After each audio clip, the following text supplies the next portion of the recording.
Hello everyone. Good evening or good afternoon, wherever you're at. Najumu here, and welcome to TYRION CUTHBERT, Attorney of the Arcane. Now, first of all, that's a very interesting name for the main character. Like, I have never seen someone being called Tyrion, ever. So, gotta give them originality points for going for that name.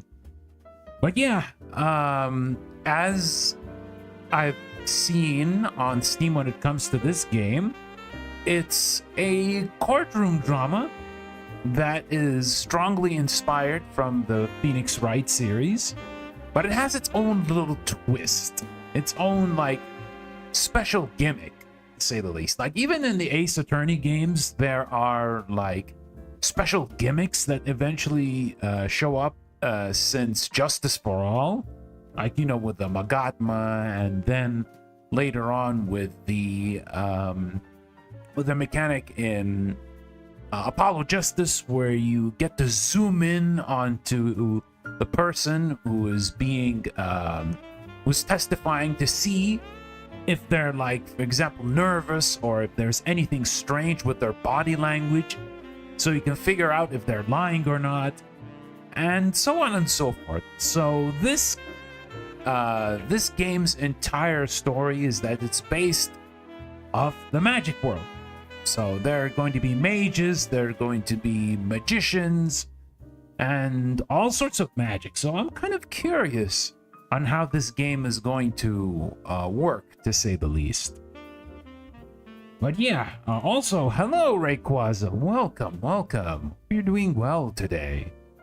So yeah, I really also like the artwork. From what I've seen from the promotional material, artwork looks really nice. And even when listening to this,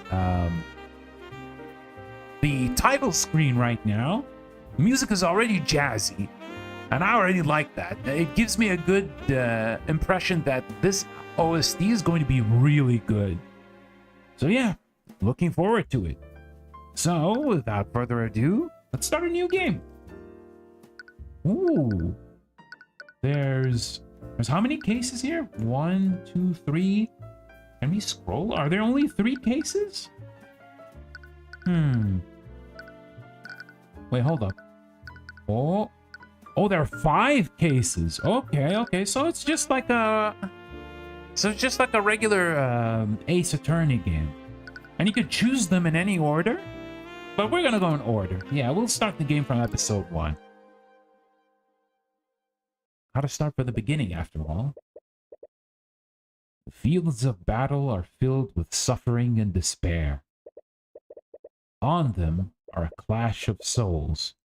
Souls brought to conflict by the corrupt powers that rule over them. This one is Rice Rudolph. I was transporting a client in my carriage that evening. Oh, it even has like a bio in there. Their occupation is a servant. They're 34 years old and they have no arcane art. Okay. We were driving by the McCoy Tavern. We heard a disturbance. I was worried that something was amiss, so I walked into the building to see what the commotion was. There I saw the defendant. She was lit by the blue glow of the dining room lights, and she was stabbing the victim with her magical sword. Ooh, we already got a murder! Huh? Objection! Oh, that's a pretty decent objection. Mr. Rudolph, you testify that you saw my client murdering the victim. And you supposedly saw her casting magic while doing so? Yes.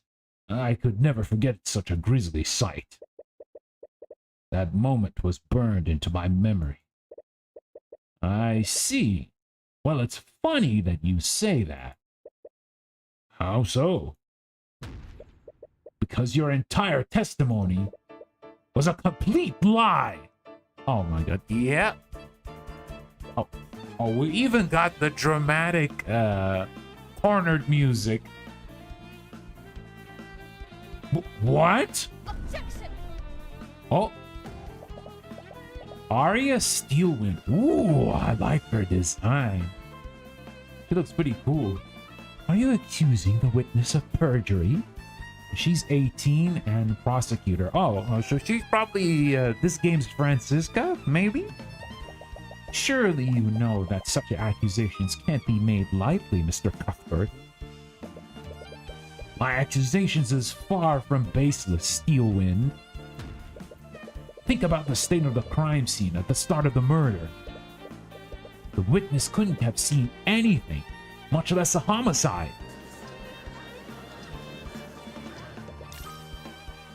He knows something. But on this battlefield, there are still a few people who carry the ideals of justice within their hearts. You have to wonder sometimes, are these ideals truly just? Or are they simply lies fed to us by our elders? Damn it.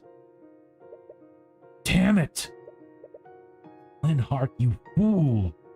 Why couldn't you have just listened to me? Rudolph, I require your assistance. Yes, sir?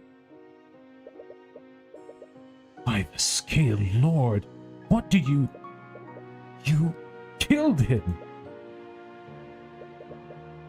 Alert the town guard. Tell him that you saw his daughter fleeing the scene.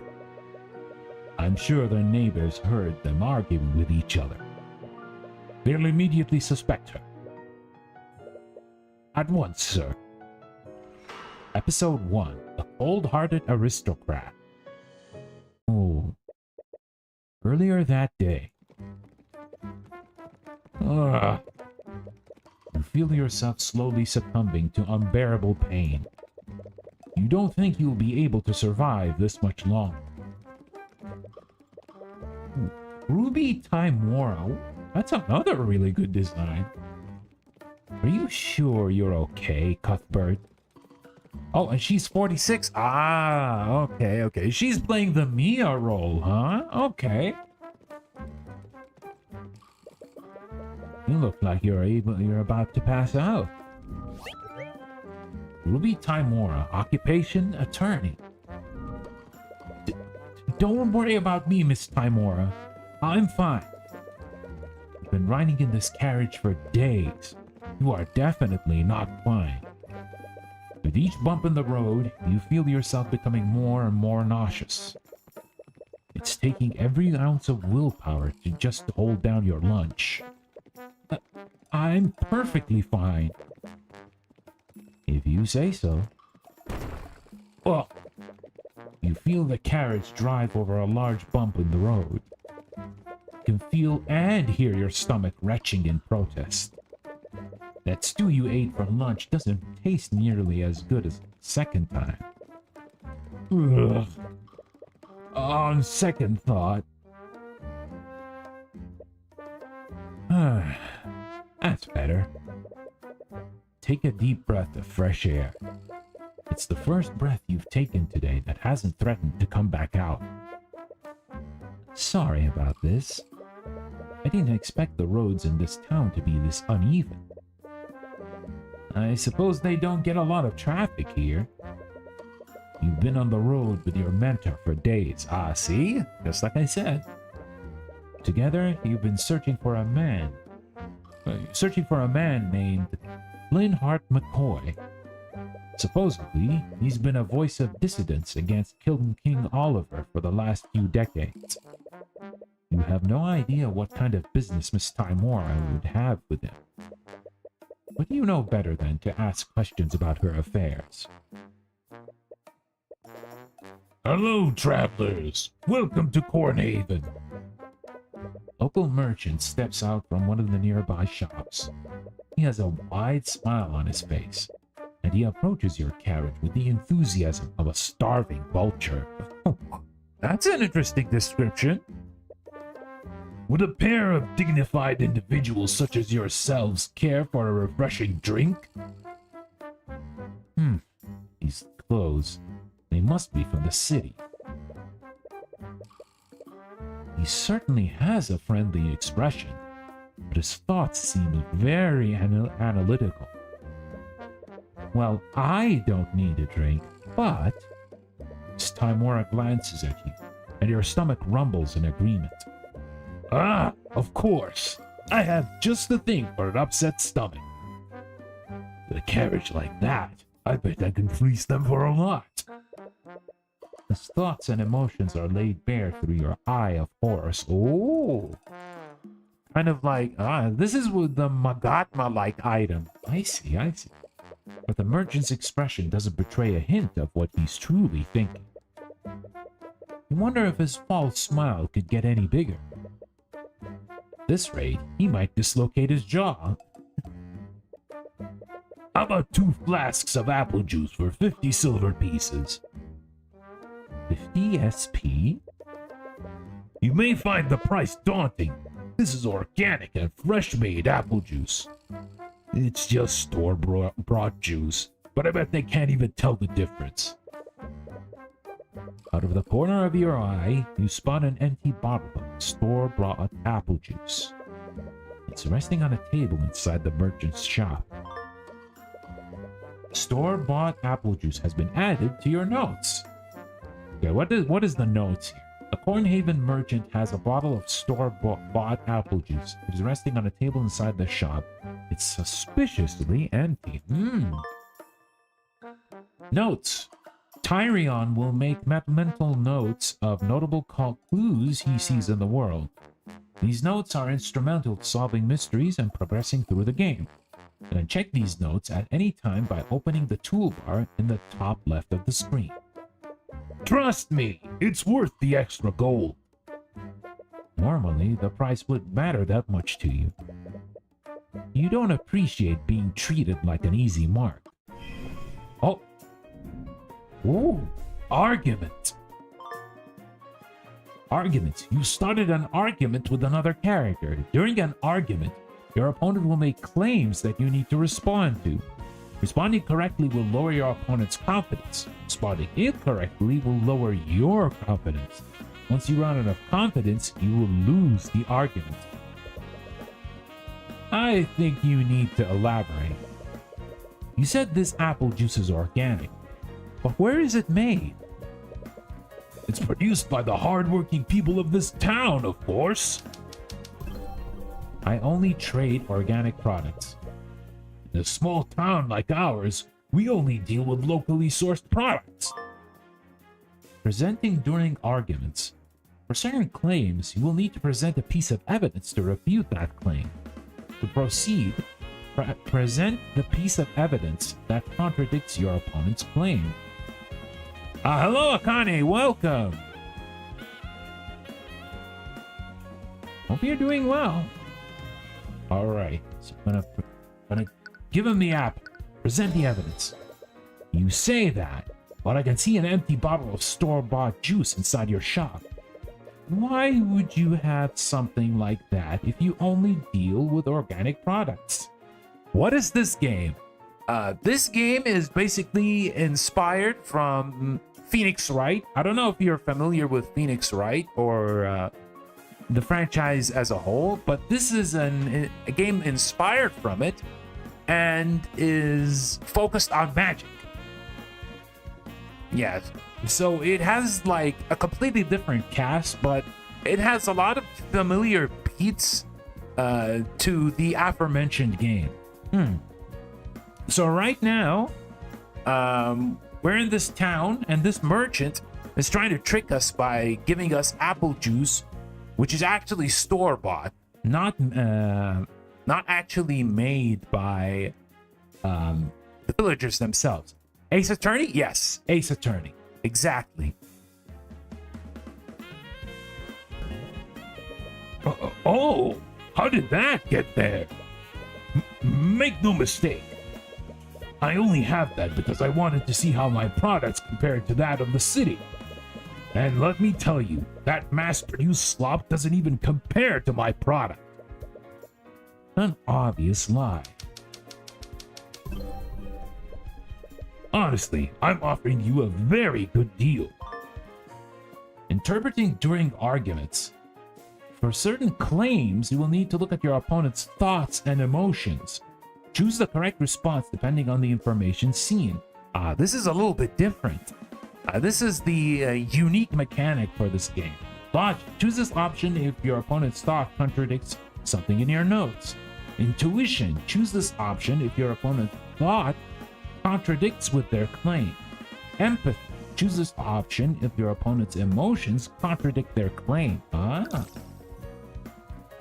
Okay, so let's see.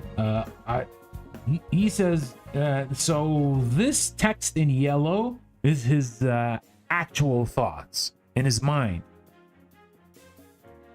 So what he says to Tyrion is, this juice is far more than what I'm offering.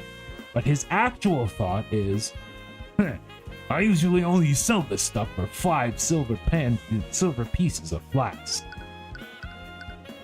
Okay,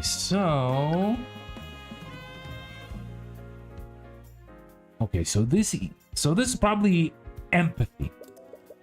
Sir, what you're saying clearly doesn't match with what you're thinking. What I'm thinking? I'm afraid I don't understand. Well, you can't exactly tell him you can read his mind. You need to rethink this. How does his thought relate to his claim? Okay. Alright. Let's see. Logic. Oh, okay, that doesn't work. Okay, so it should be intuition. Sir, it's obvious those flasks are only worth 5 silver pences. What? How did you... Okay, he's defeated. Well, it's clear you're a very shrewd man. Right. Argument 1. Alright, that's a pretty good tutorial. So thirsty. The child. Out of the corner of your eye, you spot a child watching you from afar. Her eyes are fixed on the flask of apple juice. How about 20 SP for 3 flasks? Of course, sir. The Kingdom of Wyverngard, established several centuries ago by the 7 High Archmages. Oh, we got some lore right now. The kingdom is currently ruled by King Oliver de Wyverngard and the mages of his nobility. The nobility will tell you that our marvelous kingdom is a land of prosperity and happiness. A land where its people share the wealth and succor provided by the kingdom's magic. Thank you. I haven't had anything like this in years. This child's passing thoughts tell you exactly how much succor the kingdom is sharing. Yeah, it's pretty much a sham. Basically, there's still a divide between rich people and like poor people. You know, just like how real life is, sadly. I didn't know you had such an eye for rural economics. Well, I suppose I just have a good intuition for this sort of thing.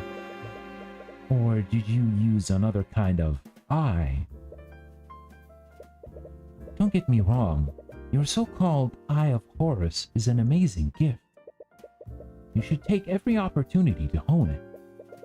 But try to be more subtle next time. If I can see through you, others will be too as well. Right. Anyways, I did some asking around while you were haggling. Supposedly, the McCoy Tavern should be north of here. If my tip is correct, this should be the place. Wait, this is the McCoy Tavern? The state it's in, calling it a tavern is pretty generous.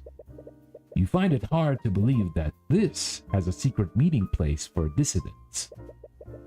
But now that you think of it, maybe that's the entire point.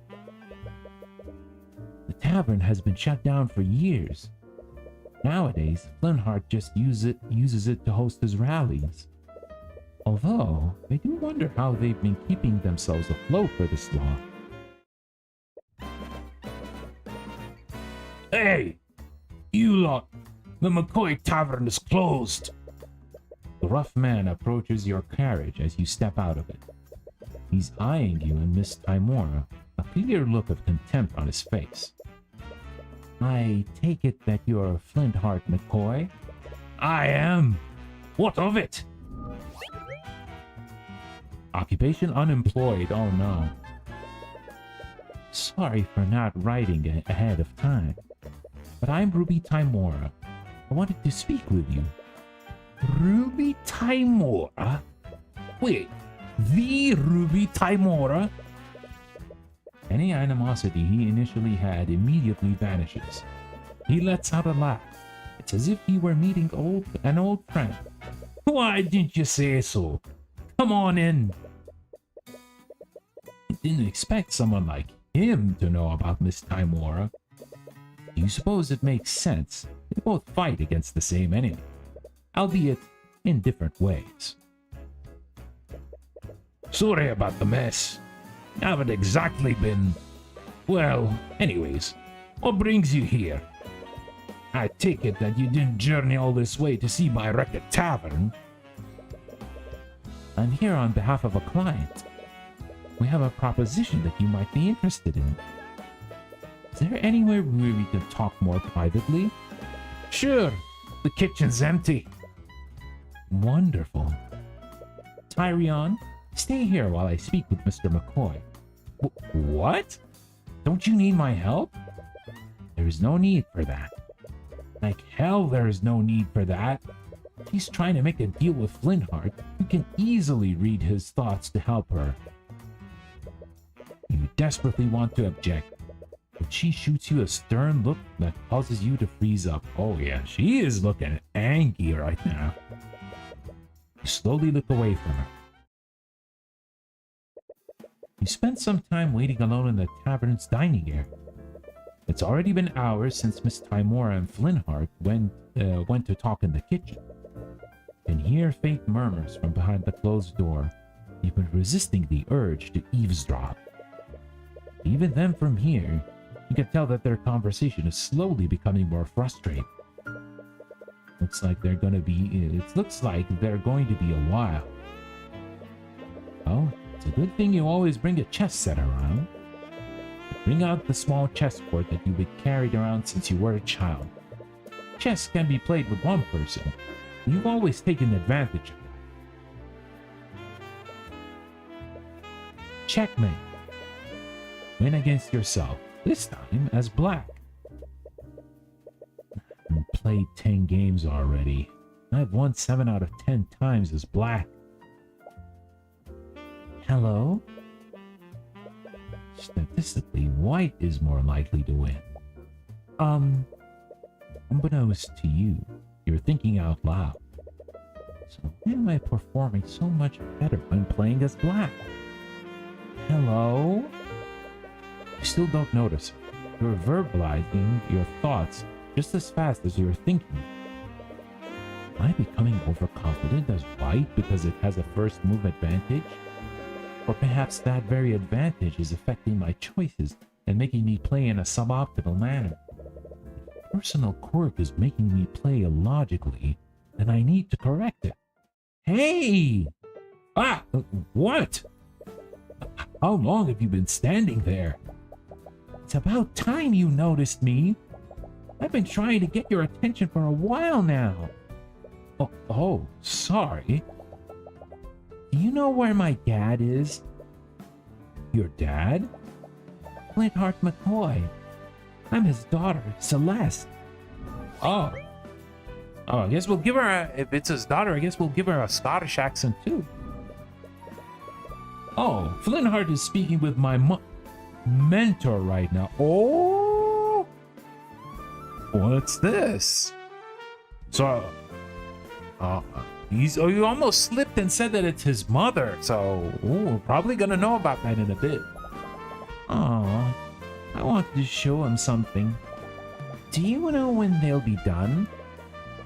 I don't know. They've been speaking in the kitchen for a while now. You hear Flintheart and Miss Timora's voices getting louder and more frustrated. But Celeste doesn't seem to notice. Her eyes seem to be focused on your chessboard. This is chess, right? Are you playing against someone? Oh, I'm playing against myself, actually. Oh, that's... Feel a judgmental stare. Playing alone helps me develop new strategies. Plenty of professionals do it. Hey, I'm not the type to shame a man for playing with himself. That's... Relax, I'm just joking.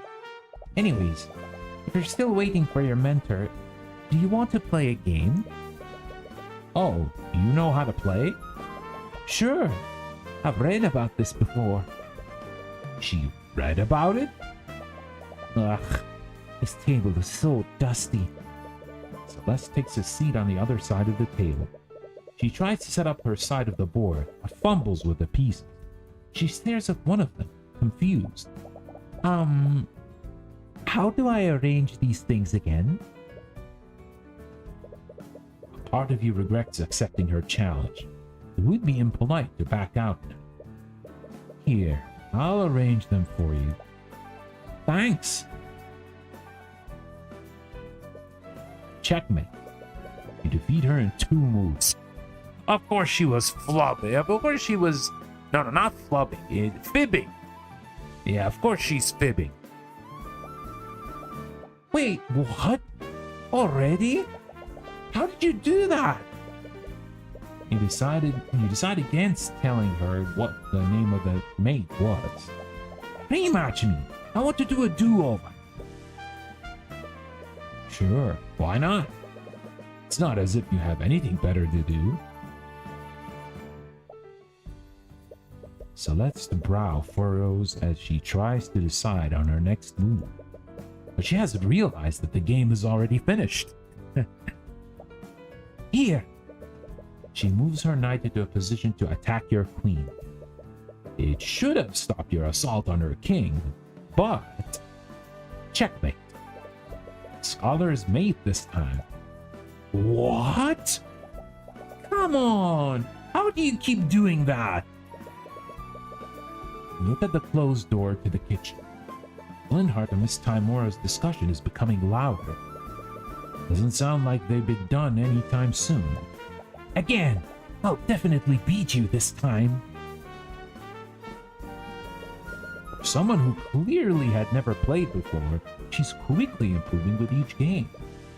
It's impressive. She's observing your strategies and adapting them to her playstyle.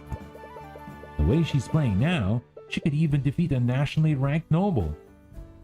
Ooh, okay. Grinding and leveling up? That's nice to see. Checkmate. Even so, you've been playing this game for a lot longer than she has. How are you always one step ahead of me? It's like you're reading my mind.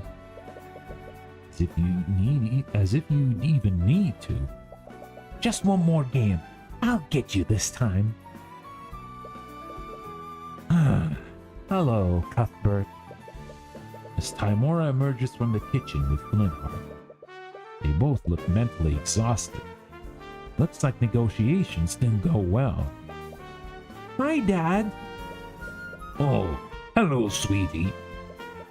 Flintheart looks irritated, but as soon as he sees Celeste, he quickly hides behind a smile. Wonder what their discussion was about. What's this? Some kind of game? As Timora glances at the pieces of the board. Don't feel too bad about losing to him. He's nationally ranked. Ooh! Oh, so little Tyrion is a chess champ, huh? Oh, you're a professional. Is that why you're wearing a suit? No, chess is just a hobby. I'm actually a defense attorney. An attorney? Speaking of which, we should probably be on our way. Aye, sorry for refusing you after you came all this way. I really respect what you're doing. I don't want anything to do with your mage friends. Oh, she's sad. I wonder what he meant by that. Was Miss Timora trying to introduce him to one of our clients? Anyways, it is getting late. If you leave now, you won't get back to the city until the morning. She's right. This region is littered with bandits and brigands. Wouldn't want to run into them this late. I guess you have a point. You have plenty of empty rooms that you can stay in until the morning. It's the least I can do after you came all this way. Well, if it's not too much trouble, you might as well stay here until tomorrow. The tavern is shut down, but we can still have some sheets and blankets. I'll go get the rooms ready. Celeste and Flintheart leave during the dining area. Leave the dining area to get your rooms ready. You are left in the dining room with Miss Timor. So, I take it that negotiations didn't go well? No, I didn't expect him to be so stubborn. Honestly, I have no idea what this man has against mages. Well, there is one way to find out.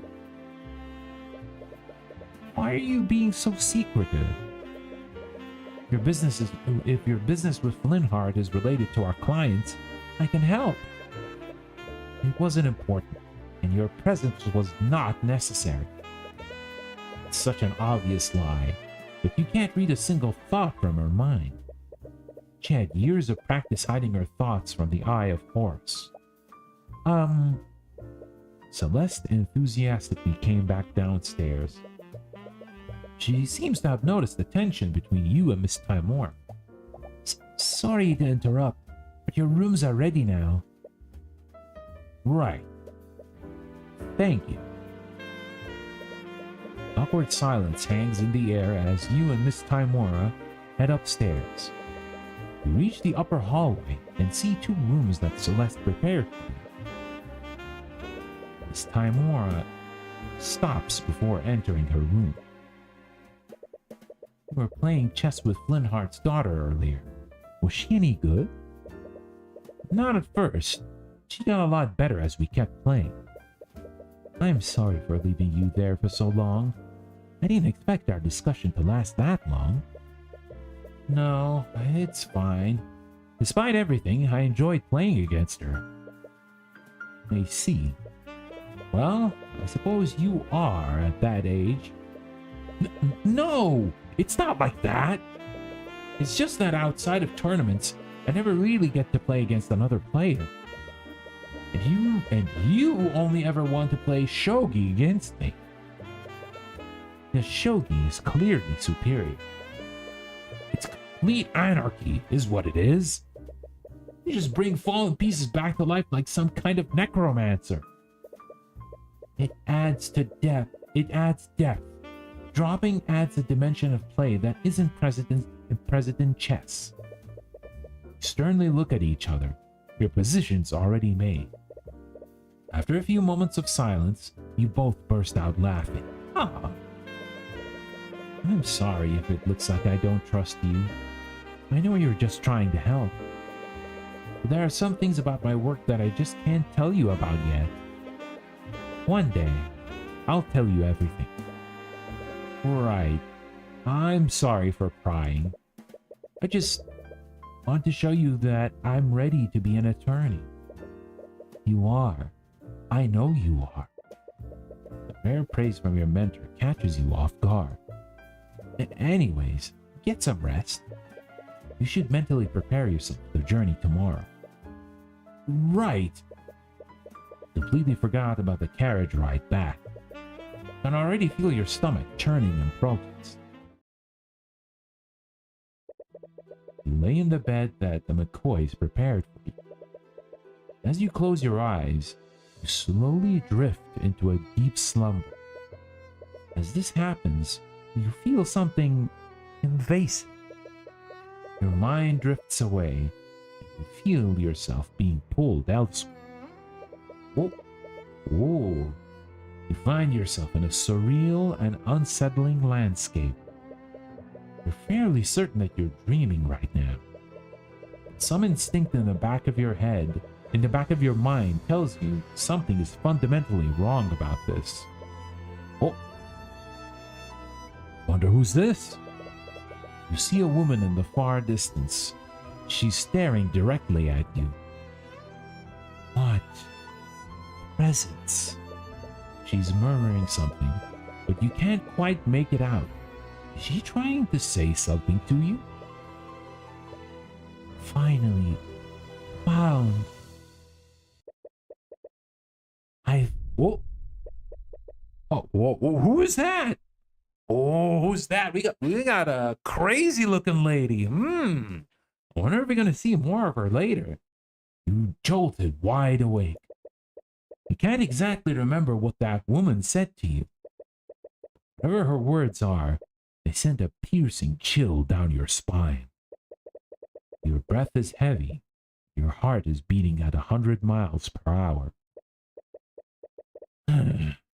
Calm down. It was just a dream. At least, that's what you try to tell yourself. Please, just let me explain. I don't want to hear it. You hear the voices of Celeste and Flintheart ring out from downstairs. It must be extremely late. What could possibly be arguing about at this hour? I want you out of my house! Out! A dead silence lingers in the air before you hear someone rush out of the tavern. Whoever left slams the door behind them. What was that all about? It's none of your business. Only met those two today. It'd probably be best not to get involved in their affairs. As you tell yourself that, a brief image of Celeste's smile appears in your mind. Damn it. You slowly make your way out of your room. Always nearly pitch black. You can barely see a few inches ahead of you. You have to watch your step to avoid tripping. You run into Flintheart, who is slowly walking up the stairs. Even this close, it's hard to see his expression in the darkness. Sorry, I just heard... Right, I forgot you two were... His words trail off. Is everything okay? Uh-oh, there's sadness and worry. Sorry, I'm just going to...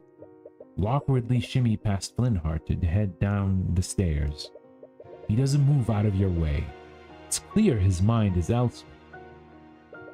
You arrive at the dining room, but you don't see Celeste anywhere. Honestly though, it's hard to tell with how dark the room is. Celeste? Are you still here? You don't receive an answer. I remember hearing someone slam the front door earlier. Your eyes are drawn to the tavern entrance. Celeste? No answer. Celeste?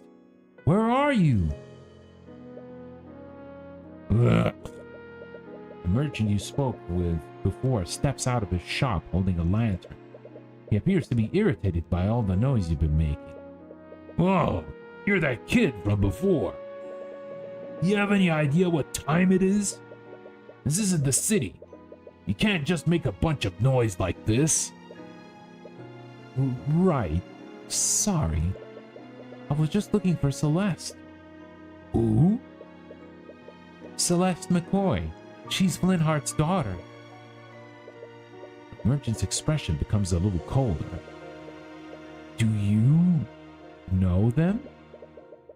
What do you want with that bastard? That Damn mage. Oh, he was a mage. Oh. What? Those two have probably woke up half the street with all their yelling. I don't need you keeping us up too. If I hear any more noise, I'm going to call the town guard. Or you can get a word in. The merchant walks back into his home in a huff. You look around. You still don't see any sign of Celeste. You decide to continue searching. I can't believe I said these things to her. She'll never forgive me for this. I see your temper is as short as ever, Flintheart. You! Honestly, how do you live in this darkness? Looks. What are you doing here? And how dare you bring that witchcraft into my home? You've been busy lately. Your little rallies have gained quite a lot of support. Too much support for my family's liking. And what? You came all this way to convince me to stop? You have my word.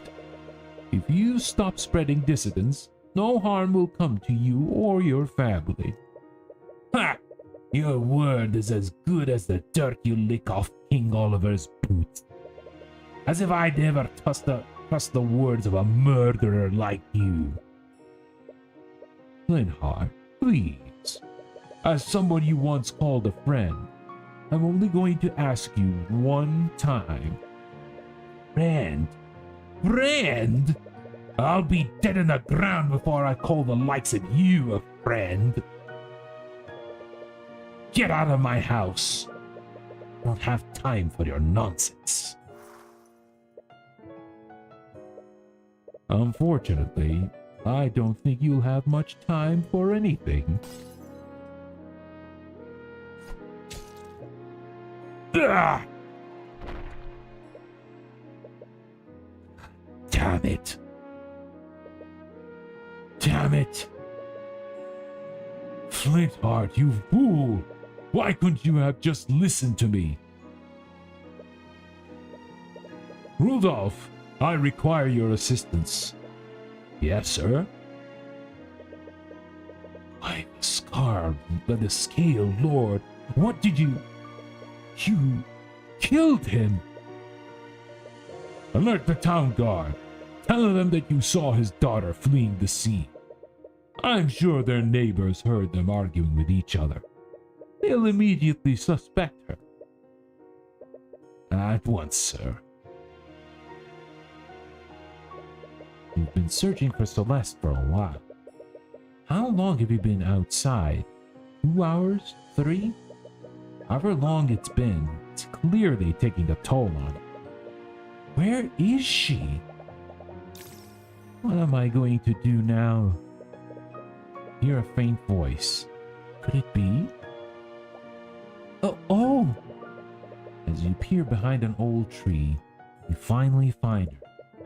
She looks just as tired as you are, even more so. Her eyes are puffy and red. She's doing her best to hide it with a smile. I've been looking all over for you. Oh, sorry. I'm guessing we woke you up? Yeah. Is everything okay? It's nothing. It's just an argument.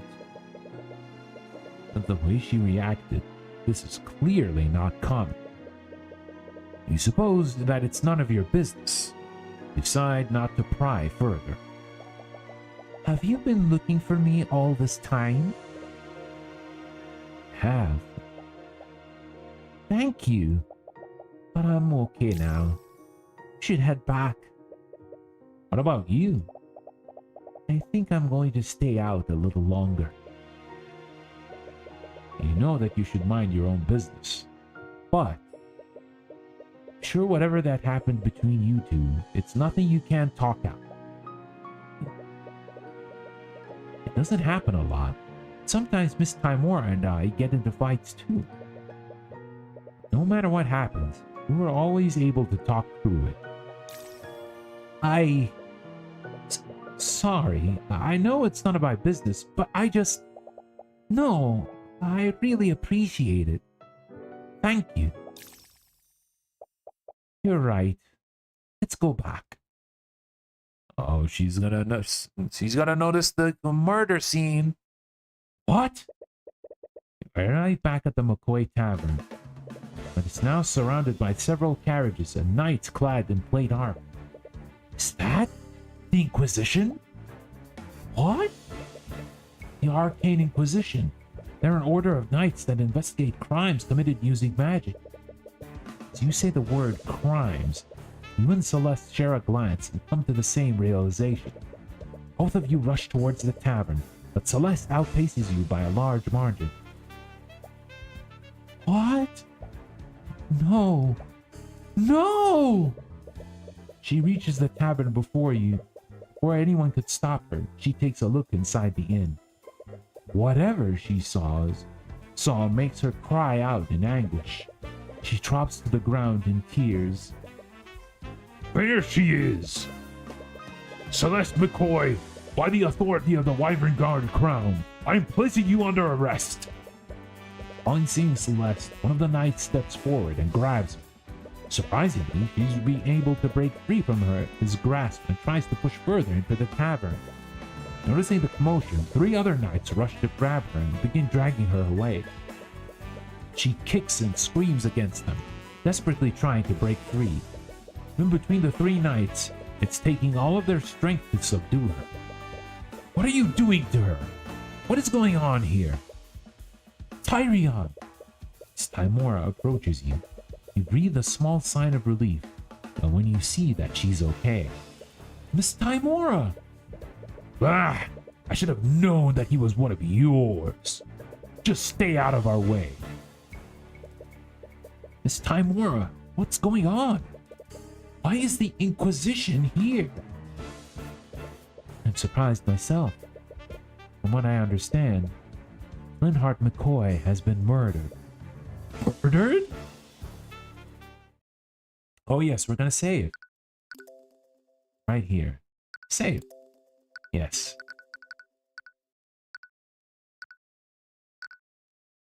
Okay, not loading yet. Okay. Okay, we saved. Yeah, it's the save system is exactly like how Phoenix Wright is, which is pretty cool. You follow the Inquisition back into the city where Celeste has been detained. According to Miss Tymora, Celeste was the prime suspect in Flintheart's murder. Of course, because that rich kid, that noble kid, framed her for it. Well, probably he isn't the kid. He's probably an old man, but who knows? We don't know what their age is. And due to the supposed nature of the crime, her case would be pushed to trial immediately. Many elements of the situation still don't make sense. Inquisition only investigates crimes committed using magic. So why is Celeste their prime suspect? Could she be a mage? This is ridiculous. She has a right to speak to an attorney. Anyways, you find yourself met with another hurdle. Very frustrating. Yeah, well, we can't let you see her until she's been processed.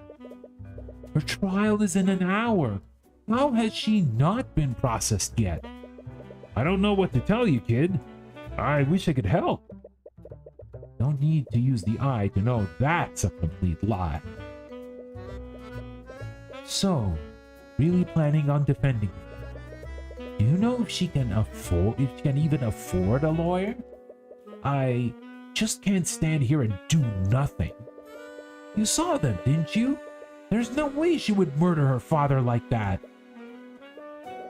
I know that look. I was saving that for a special occasion, but... Attorney Runestone has been added to your notes. A magical runestone that allows you to take pictures of crime scenes and write notes telepathically. Every attorney has one. It's almost like it's a badge for them. Like a badge, eh? But now you can actually use it to get more evidence, get more clues, and thus more evidence. This is an attorney's runestone? If you're going to defend her, you're going to need... I begin to tear up. Wanted one of these ever since you were a child. It's basically a badge of honor for attorneys. Don't cry, Cuthbert. Sorry. Anyways, keep one thing in mind. You try to defend her, the Inquisition isn't going to fight you fairly. Our court system only exists to create the illusion of justice. Very familiar, I see. They hate people like us, and they'll do everything in their power to sabotage you. Damn it. Knew that they'd try to get in your way, but you didn't expect them to do this blatantly. What is with all this noise? You're that knight from the tavern. That's Commander Orm White to you, kid. Name, Orm White, occupation knight. I had a feeling Timora would be sniffing around this case. But I didn't expect her to send a kid to do her dirty work. Commander, he says that he wants to talk to the mage. And? She's got a right to an attorney, doesn't she? Well, she hasn't been processed. Commander White looks confused for a moment.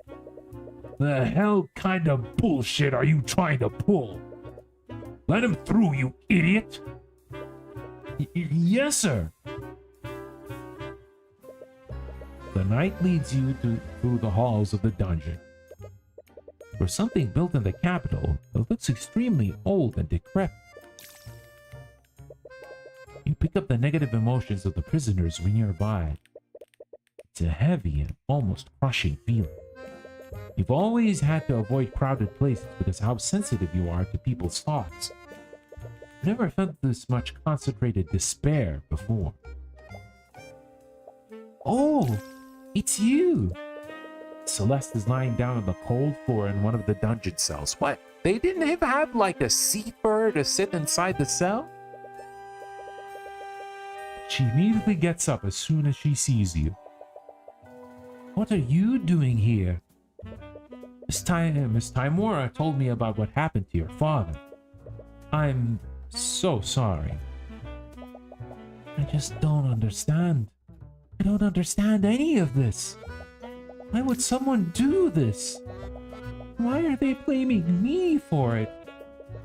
Not sure about the details, but it's clear that there were elements of magic involved in what happened. Since they arrested you based on that evidence, I can only conclude one thing. Celeste, you're a mage, aren't you? There's no sense in hiding it anymore. Yes, I am.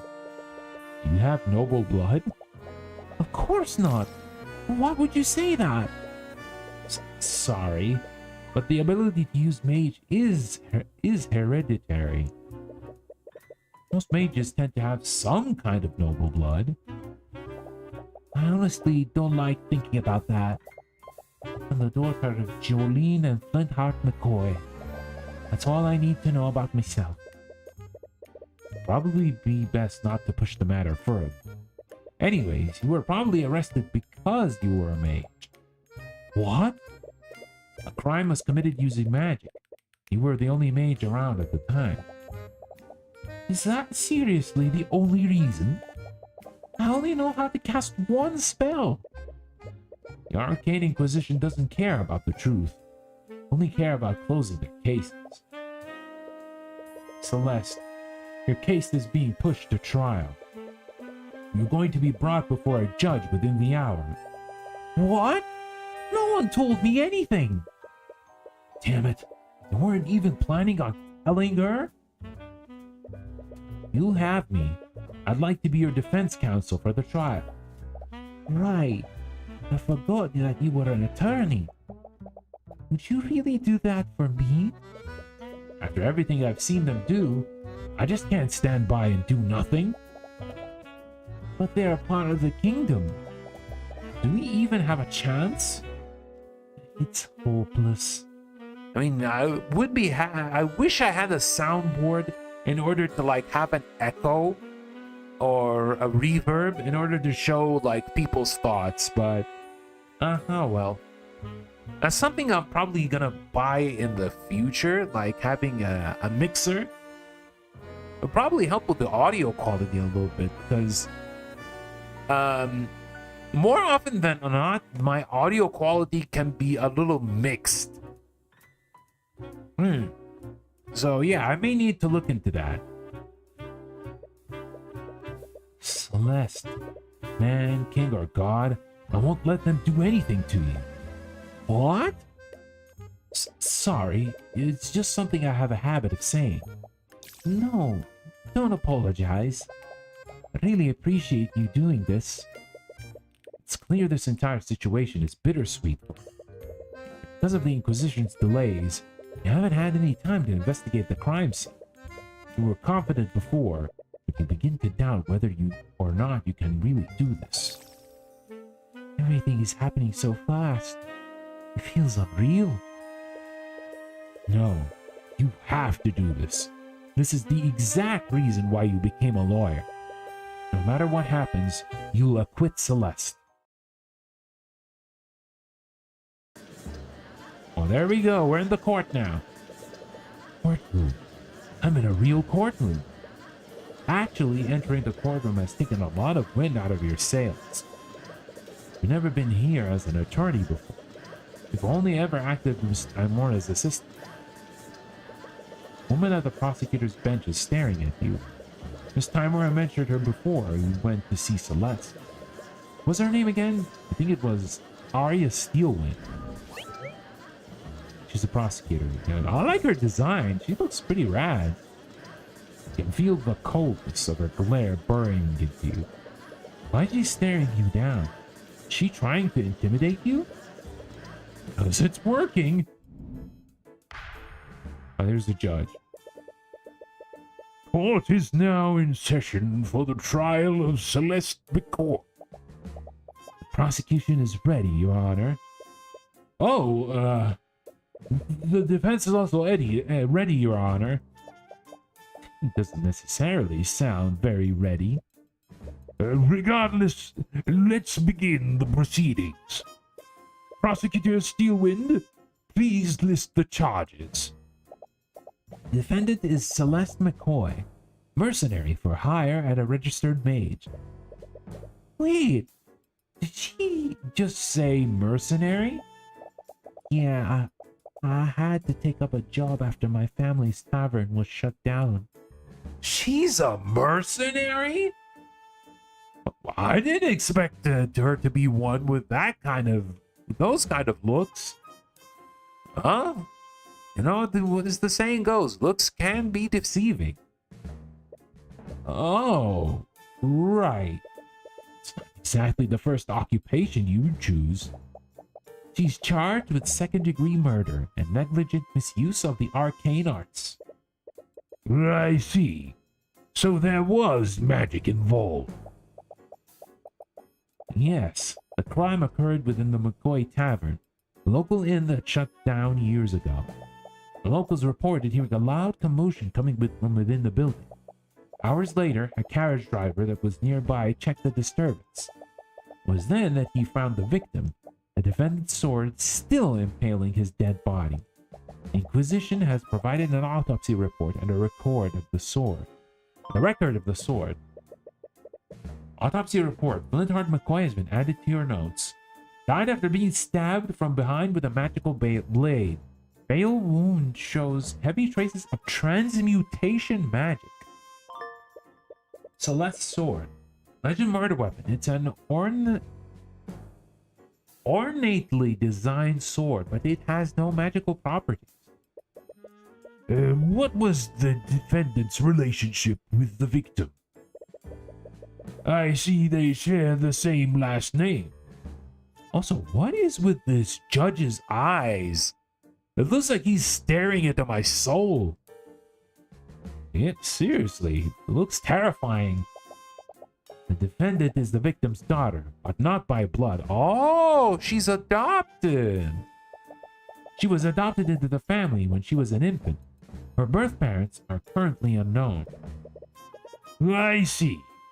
What an unfortunate turn of events. To begin, the prosecution would like to call Commander Orm White to the stand. Oh, so this is basically Gumshoe, but he's competent. Witness, please state your name and occupation for the court. Name's Orm White. I'm the commander of the Arcane Inquisition. Orm, could you please testify about the details of the Inquisition's investigation? Yeah. Witness testimony. We got a call late at night. Someone discovered a dead body inside the McCoy Tavern. When we arrived on the scene, we found Flintheart McCoy dead on the floor. The defendant's sword was still inside of him. We have several witnesses who heard the victim and defendant in a loud argument before the body was discovered. The argument must have turned ugly, as the defendant killed the victim using her magic sword. Isn't that really incriminating? One of her possessions is the murder weapon. Mr. Cuthbert, you may begin your cross-examination. You open your mouth to respond, but nothing comes out. You can't think of anything else to say. Everything is blank. Mr. Cuthbert? Hey, what are you doing? This is the part where you get to say something, right? I'm sorry, I don't... Your anxiety is getting worse, and your breaths are becoming more and more desperate. Are you hyperventilating? What a disappointment. I was hoping to fight against the infamous Ruby Timora today, but it's clear you can't even hold a candle to him. Your Honor, it's clear that the defense has nothing to say against the prosecution's overwhelming evidence. Yep, this case is pretty much open and shut. No, wait! This isn't supposed to happen. I'm sorry, Tyrion. I couldn't acquit Frey. She was found guilty. What? But that means... Are they going to execute her? No. Not again. Are you seriously going to let that happen again? Tyrion! Celeste grabs your shoulders and shakes you out of your panic. You need to calm down. Her gaze is calm and focused despite the gravity of the situation. She looks stern, not angry. I'm sorry. I didn't mean this to... Stop. Just listen to me. You know what to do, right? Just do it the same way you play chess. What? I don't know. You were just so calm and focused when we were playing before. No matter how close I get to beating you, you always knew how to stay calm and win. So just channel that feeling and look at the pieces? Doesn't make any sense. And yet, you take a moment to focus and let everything else disappear from the world. Every statement that he made, every word that came out of his mouth, each of those is a possible weakness you can attack. Every bleak moment can be turned around. You just need to consider every angle. My apologies for the delay, Your Honor. The defense is ready to begin cross-examining the witness. Very well. There we go. Thank God that worked. Carefully examine every statement he made. Find something that contradicts the evidence in your notes.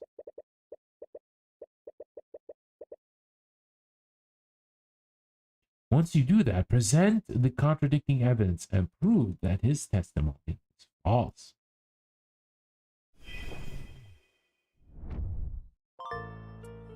Cross-examination. You are cross-examining a witness. Carefully examine each statement they made and find the statement that contradicts with a clue, a spell, or a profile in your notes. Once you identify the false statement, click the present button and present your contradicting evidence and move forward. Okay, let's see which one. We got a call at night.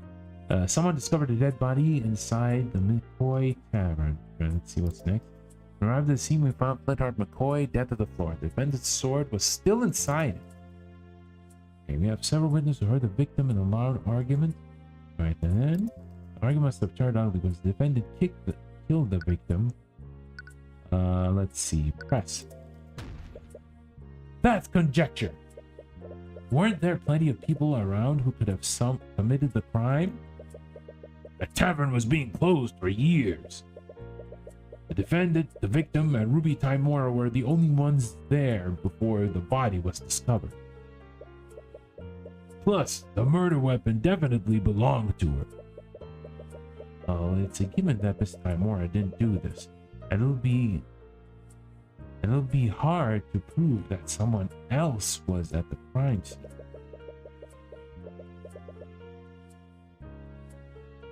But you can't help but feel there's something off about what he just said. You shouldn't have panicked so much before. His testimony is straightforward. That'll actually make this easy. And assuming that Miss McCoy is innocent, there has to be a flaw in his logic. You just need to compare every statement with each piece of evidence in your notes. Once you have a contradiction, present that piece of evidence to the contradicting statement. Alright, let's press. At what time did you exactly get the call? And who discovered the body? They came at 1:25 a.m. As for the witness who discovered it, he wanted to remain incognito. It's not unusual for a witness to stay anonymous. It's well within their right. This would be a lot easier if you could question the witness directly. What happened when you arrived, Commander?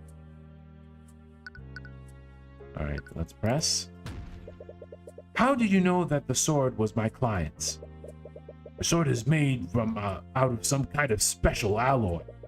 I think it was forged out of the country or something. It'd be hard to mistake something like that. We also have several eyewitnesses who verified that the sword belonged to the defendant. She made no effort to hide it from the public. Quite the contrary. She was quite proud to show it off. But even if the sword belongs to my client, that doesn't mean that she was the one who stabbed him. Yeah, well.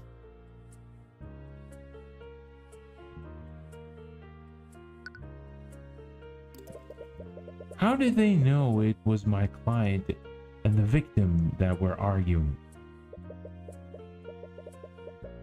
You were there, weren't you? Yeah, you had to have heard them too. Every witness we talked to knew it was them. Well, Your Honor, it's clear that the defense is playing devil's advocate.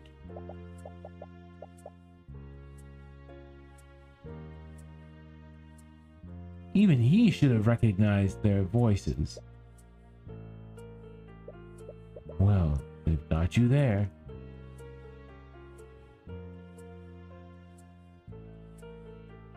The argument must have turned ugly, as the defendant killed the victim using her magic sword. Alright, we need to check all of these, right? Yeah.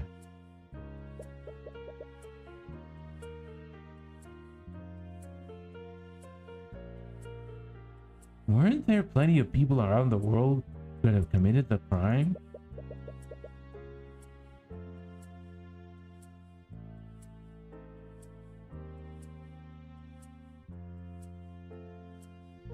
The tavern has been closed for years. The defendant, the victim, and Ruby Timor were the only ones there before the body was discovered. Thus, the murder weapon definitely belonged to her. Given them, Timora didn't do this, and it'll be hard to prove that someone else was at the crime scene. I can't help but feel that there is something. There's something about what he just said.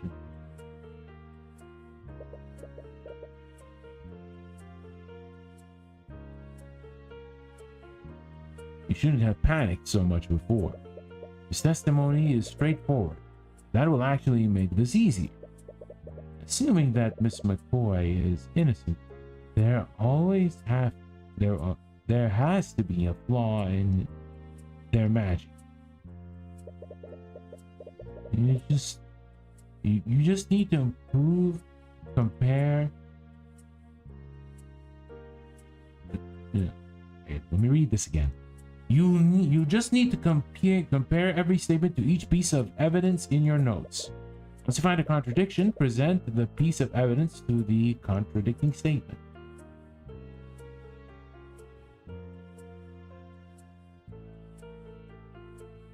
Alright, let me see something here.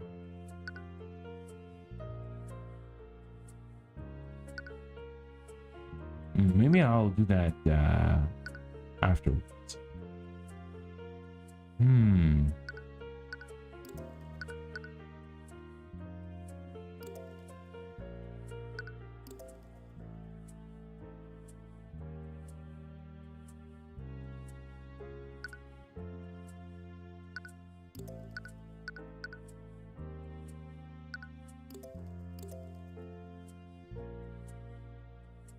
The alleged murder weapon. It's an ornamentally designed sword, but it has no magical properties.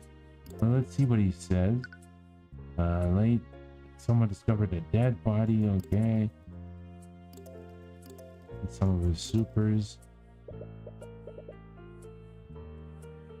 You shouldn't have panicked so much before. His testimony is straightforward, but that will actually make it this easier. Assuming that Miss McCoy is innocent, there has to be flaws in his logic. You just need to compare every statement with each piece of evidence. Okay. Alright.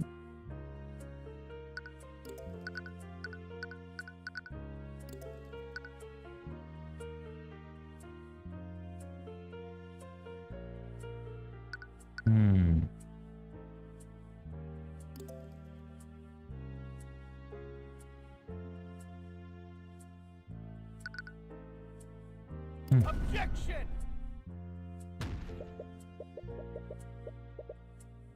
Your Honor, it's clear that the witness's testimony is contradictory. This piece of evidence proves it. I fail to see how that proves anything, Mr. Cuthbert. Oh, I guess you're right. Oh, okay, we don't lose health. Thank goodness. Dead on the floor. The defendant's sword was still inside him.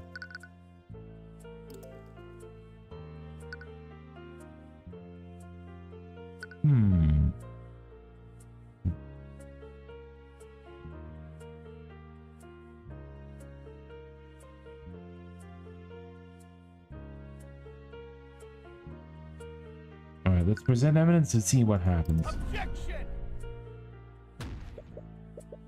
Oh no. Yeah, that's not it. We already did all the presses, but...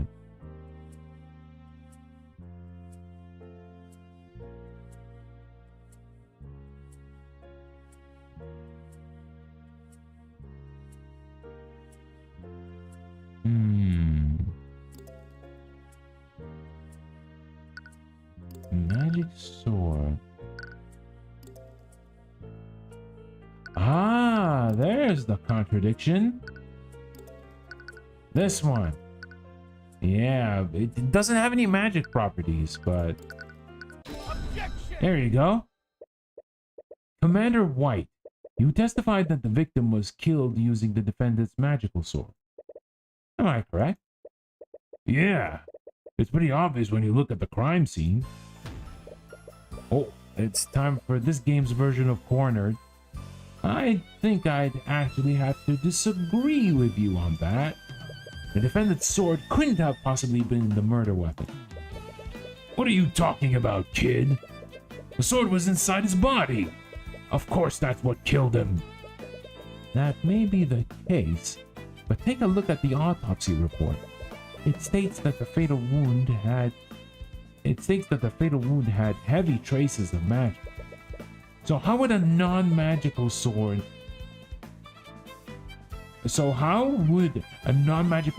leave traces of magic on the body? What? Oh man, they even got like the cornered expressions. To leave a trace like that, the wound would have to have been created by something magical. My client's sword may look fancy and expensive, but it is entirely mundane. That doesn't make a lick of sense. If the sword didn't kill him, then why was it in his body? Yes, I find that quite strange as well. Well, there's only one reasonable explanation, Your Honor. The wound was created magically, and someone shoved the sword into the wound afterward. The hell are you talking about? The defendant is a damned mage. She could have easily killed the victim using magic. That may be, Commander. Why would she kill the victim using magic and then stab him with her sword? She would just be incriminating herself. No. If anything, the series of events proves one thing. Someone used magic to kill the victim. And then they pushed my client's sword into the wound to frame her. Objection! Whoa. Don't get ahead of yourself. What? Your Honor, the defense is trying to spin the facts in his favor. He claims that a third party committed the crime and used the sword to frame the defendant. But wouldn't the simpler explanation be this? Magic was being channeled through the sword at the time of death. That is what left the magical trace on the body. Commander, please tell the defense how the murder was committed using magic. What?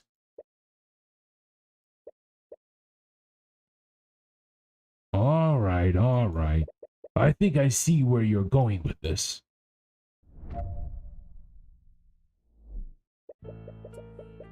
It's true that the sword itself isn't magical, but magic can still be channeled through it. That defendant over there, her spell compendium has a spell called Mage Blade. She must have used it on her sword before stabbing the victim. That spell is the reason why there were traces of transmutation magic on the wound. So, her spell compendium contains a spell called Mage Blade. A spell compendium is a magical device that lists every spell the mage can cast. Luckily, Celeste's compendium only contains one spell. That means she can only cast that one spell.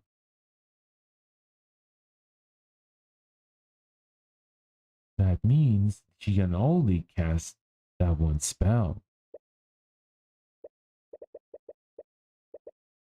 Celeste, do you have your spell compendium with you? No, I left it at the tavern after. Well, you know.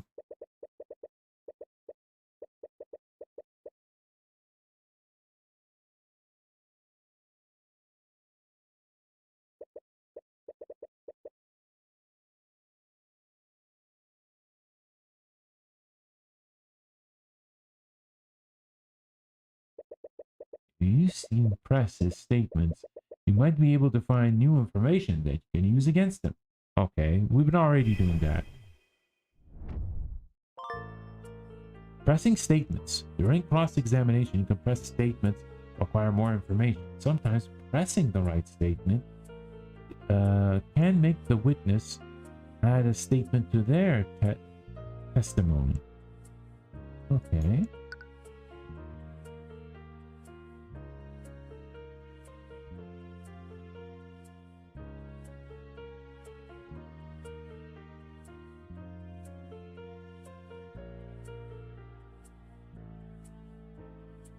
It's sure the sword itself isn't magical, but magic can still be channeled through it.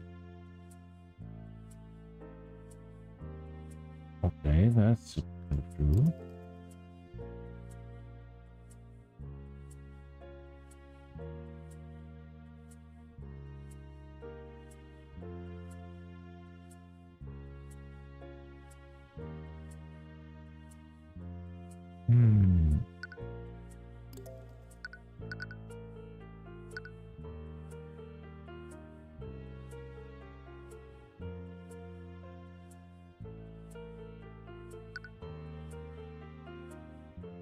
Hmm. Don't think we can use this now.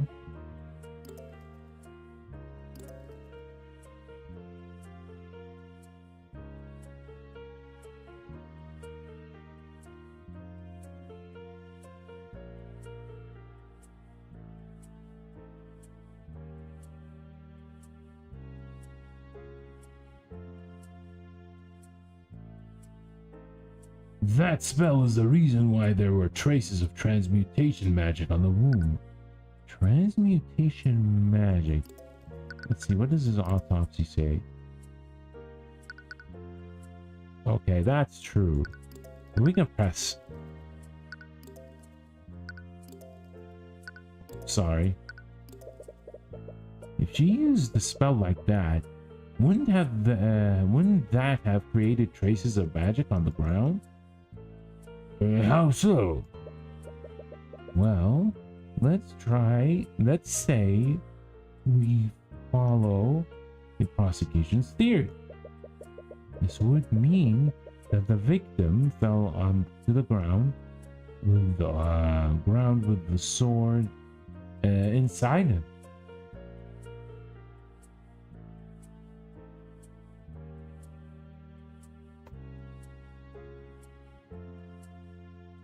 Just a moment. That would mean the victim fell to the ground with the sword still inside him. At this point, Mage Blade would still be active, right? Would definitely leave a magical trace on the ground after making physical contact with it. We are already way ahead of you. We had our people scan the crime scene. We found traces of transmutation magic right under the body, just like you said.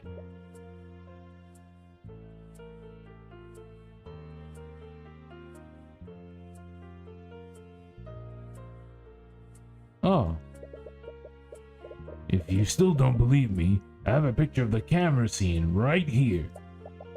oh, why was this picture not brought to my attention?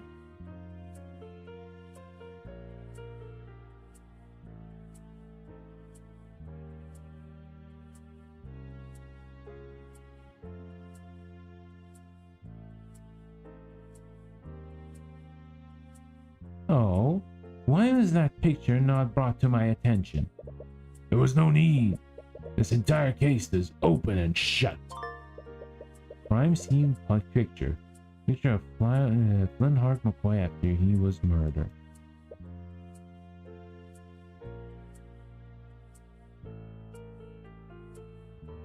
You've seen pictures of the dead before, but it feels different now. The body is someone you knew. Looks like there are traces of magic on the ground.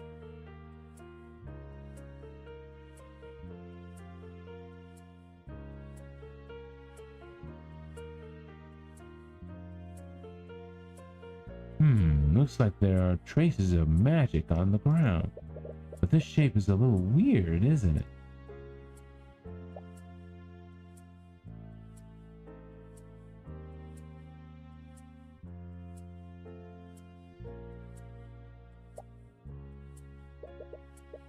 was that just now?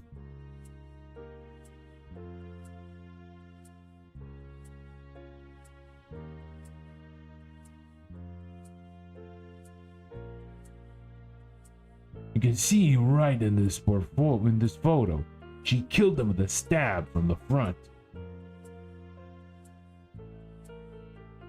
Hmm?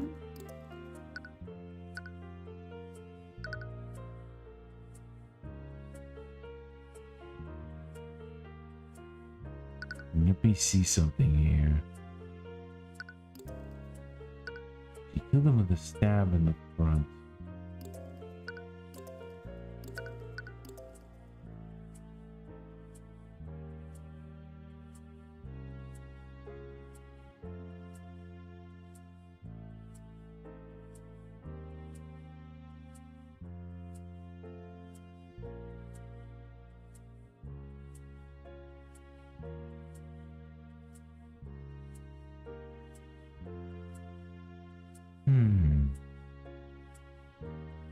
Okay. Not the autopsy. Shows heavy mace. What about this? The alleged murder weapon is ornamentally designed sword, but it has no magical properties.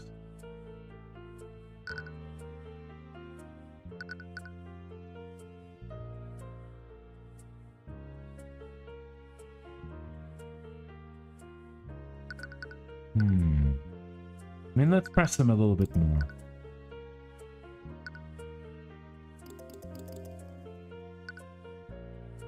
Press.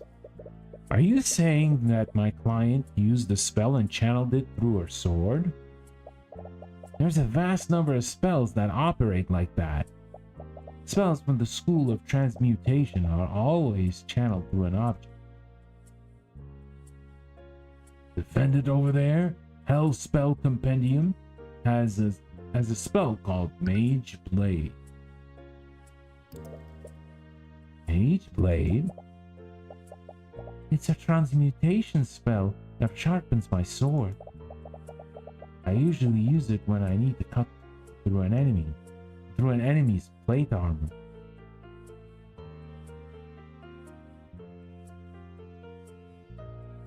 I usually use it when I need to cut through an enemy's plate armor. You didn't realize that she had led such a lethal lifestyle. But anyways, wouldn't it be excessive for the defendant to use a spell like that on the victim? He wasn't wearing any kind of armor at the time of death. The victim and defendant were in an intense argument. Perhaps she used the spell in a fit of rage. It was a crime of passion after all. Ugh, that theory is a little far-fetched. You'll need hard evidence if you want to disprove it.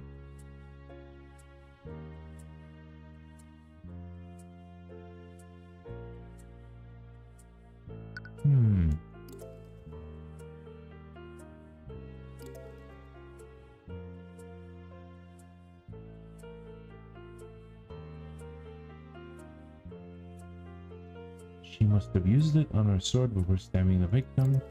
That spell is the reason why there were traces of transmutation magic. You can see it right in this photo. She killed him with a stab from the front. I don't think so. I don't think so.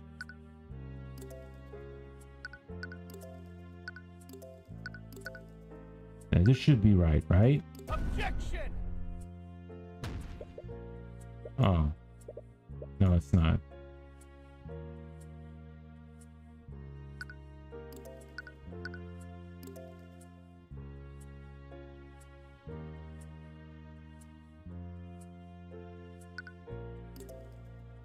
Let's see, we use the sword again? Objection! No, I don't think so.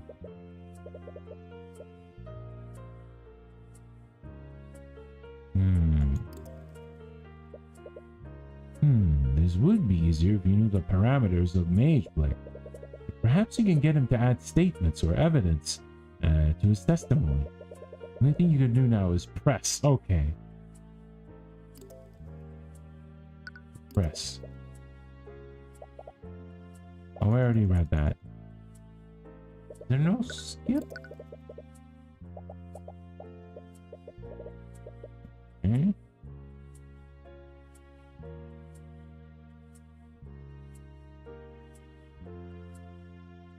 She must have used it on a sword before stabbing the victim. Alright, hold on. We can press. But why would she go to the trouble of doing that? Her sword alone would have been enough to commit the murder. Mages are always looking for an excuse to throw their power around. There's no rhyme or reason to it. Isn't that just your own personal bias, Commander? You don't need to understand why the defendant did what she did.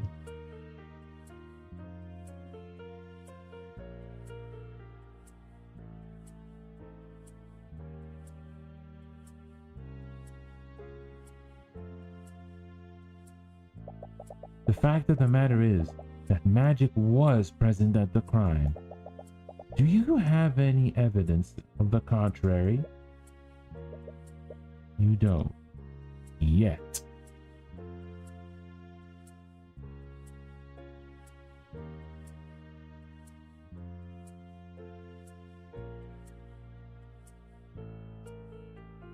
Alright, can we press him? If she used a spell like that, wouldn't you have checked the traces of magic on the ground? How so? Well, let's say we follow the prosecution's theory. That would mean that the victim fell to the ground with the sword still inside him. At this point, Mage Blade would still be active, right?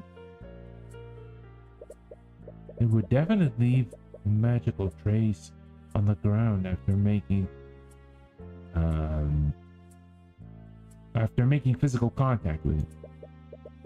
We're already way ahead of you. Had our people scan on the crime scene, and we found traces of transmutation ring right under the body, just like you said. Oh, You still don't believe me? I have a picture of the crime scene right here. oh, why was this picture not brought to my attention? There was no need.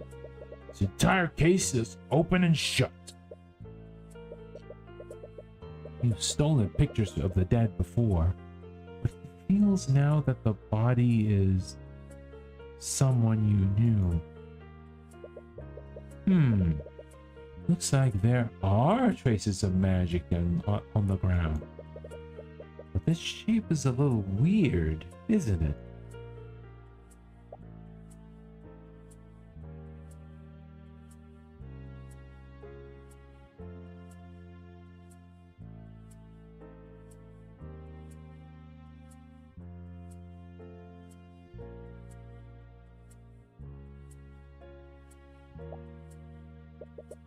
What was that just now? Let's press. Right. This photo does show that he was stabbed from the front. But why do you feel there's something wrong with this picture? It'd be a lot easier if you knew the parameters of the Mage Blade. But perhaps you can get him to add statements. Okay. Did we press this?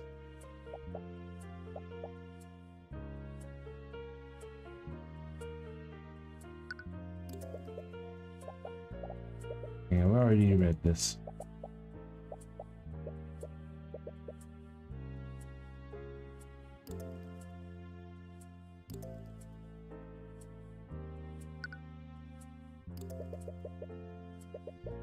So, okay, I think we read this.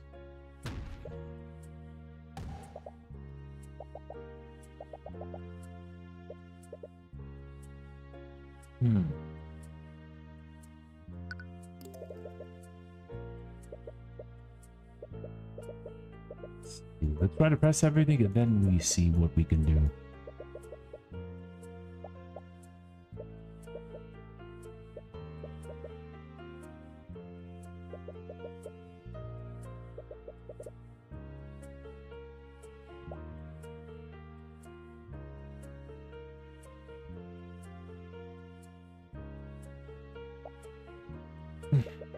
What was that now?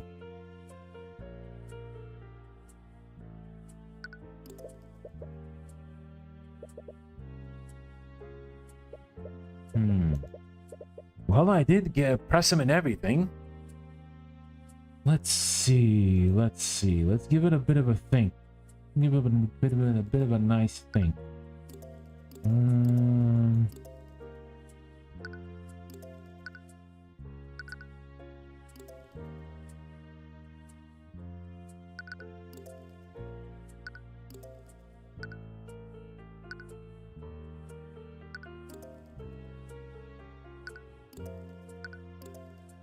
Objection!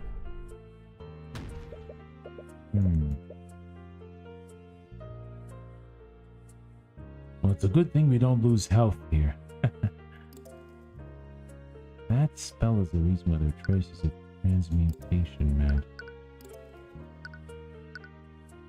Objection! Well, that's not it. Can't go random here.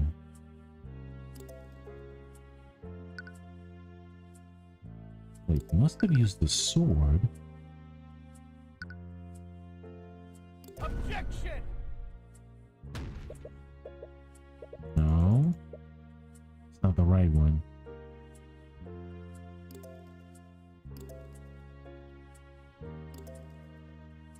Spell Compendium has a spell called Mage Blade. Just use the sword. That spell is the only reason why traces of transmutation here. You can see it right in this photo. Stabbed from the front, but it shows that it's from the back.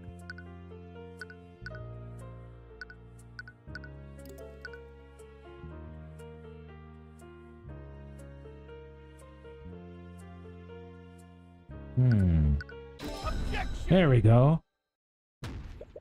I'm sorry, Commander White, but it seems that you presented another glaring contradiction. Oh yeah? And what's that? You said that my client stabbed the victim from the front. Am I correct? Yeah, you can see it in plain. You can see it plain in that picture. So where's your contradiction? That's the thing, Commander. Your picture clearly shows that the victim was stabbed from the front. The autopsy report says that he died from the stab from behind. What? Objection! Arm, you were supposed to release everything that you had. Why wasn't this photo given to me? There was no need. There was no way it could have been anyone other than that damn mage. Murmurs ring across the gallery. Didn't matter how corrupt the justice system was, they wouldn't be able to cover up such blatant incompetence. You have them right where you want them. Order! Order in the court! Mr. Cuthbert, what's the meaning of this? I'll tell you what's the meaning behind this, Your Honor. As the autopsy report states, the victim died from the stab wound originating from his back. This photo clearly shows the sword entered from his front. This can only mean one thing. The sword was inserted into the wound after the fatal wound had already been created. That's crazy. Do you honestly expect us to believe that? Then please enlighten me, Commander White. How else would the sword be facing the opposite way? Do you think my client stabbed the victim with the hilt of her sword? I didn't think so. What really happened is clear. The real murderer stuck the sword through the victim's wound to implicate my client. But they made a careless mistake and stuck the sword through the opposite side. Objection! Here's I underestimated you, Mr. Cuthbert. You've still got ahead of yourself. Really, Mr. Wind? I believe that Mr. Cuthbert has adequately cast doubt on your case. Oh, did he now? Now let me ask you one question, Mr. Cuthbert. If your client didn't kill Flintheart McCoy, then who did? How should I know? If I'm not mistaken, it's the commander's job to figure that out. Oh, I'm well aware of the commander's incompetence, but one fact still stands. There was magic detected on the wound and the sword. Would you like for me to tell you how many mages live in that small town? You don't like where she's going with this. Just one. There's only one registered mage in that entire town. And that mage is your client. What? The defendant was also established to have been with the victim hours before his death. She was the last known person with him, and she was the only mage there. In addition to that, I have several witnesses who had heard them argue. How she murdered the victim is simply an unanswered question. I see. That certainly does change matters. I can say that the prosecution's evidence is irrefutable, but there's still evidence that casts guilt upon the defendant. Damn it! You almost had them! There are far too many unanswered questions for me to pass a verdict. We will give law enforcement time to clear these unknowns. I suggest that they conduct their investigation more thoroughly this time. We will resume the trial tomorrow morning. Court is adjourned.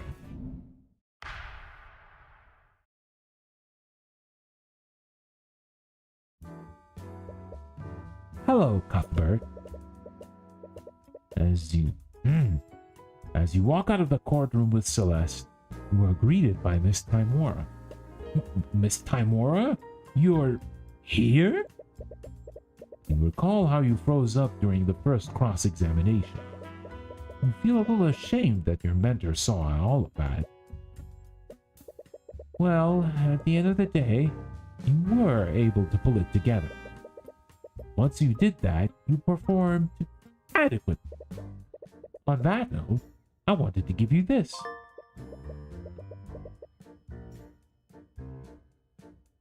Celeste's spell compendium has been added to your notes. A mage blade has been added to your notes. It's the school is transmutation. Incantation is arcane. The gesture is none. Duration is 1 minute, and concentration yes. For the duration of this spell, the edges of this object, usually a blade, becomes unnaturally sharp, making it more effective slashing through tough material. Under the effects of the spell, the object emits a yellow radiant glow. Target object must be no larger than a 5-foot cube. Oh man, I'm just messing. My spell compendium. I swiped it from the dining area before the Inquisition arrived. I thought it'd be best for you to have it.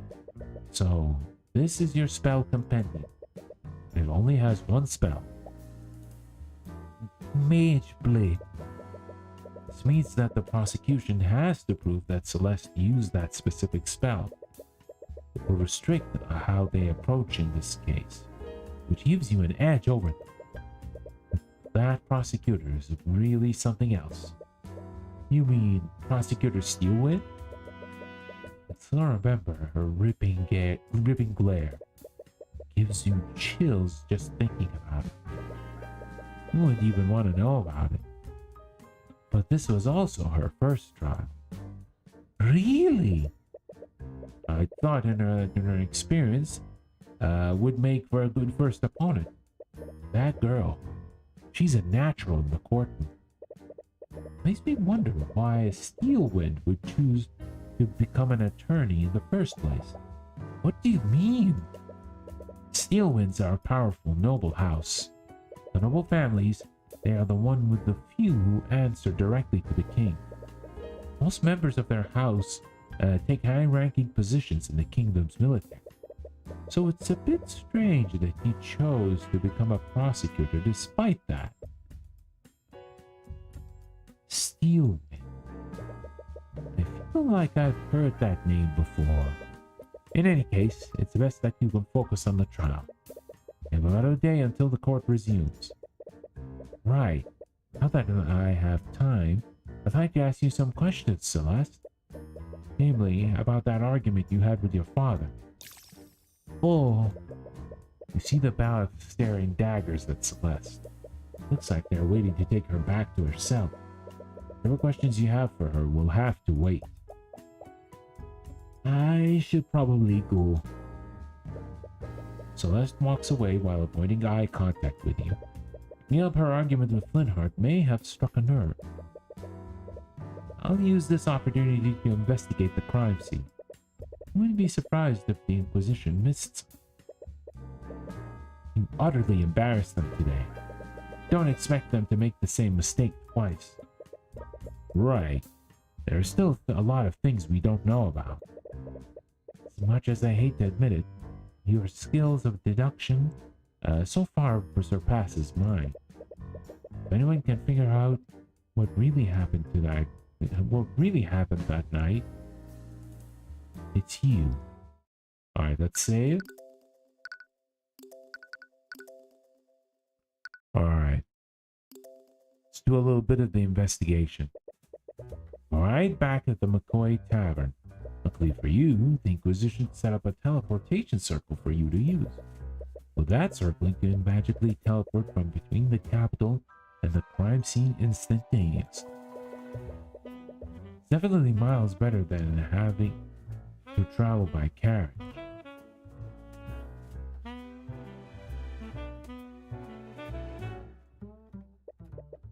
Oh, it's you. What are you doing here? Commander White takes notice of you as you enter the tavern. Looks like he's working with a team of knights to investigate the crime scene. I'm the defense attorney in this case. I have just as much right to investigate this crime scene as you do. Yeah, whatever. Just remember, I got my eyes on you, kid.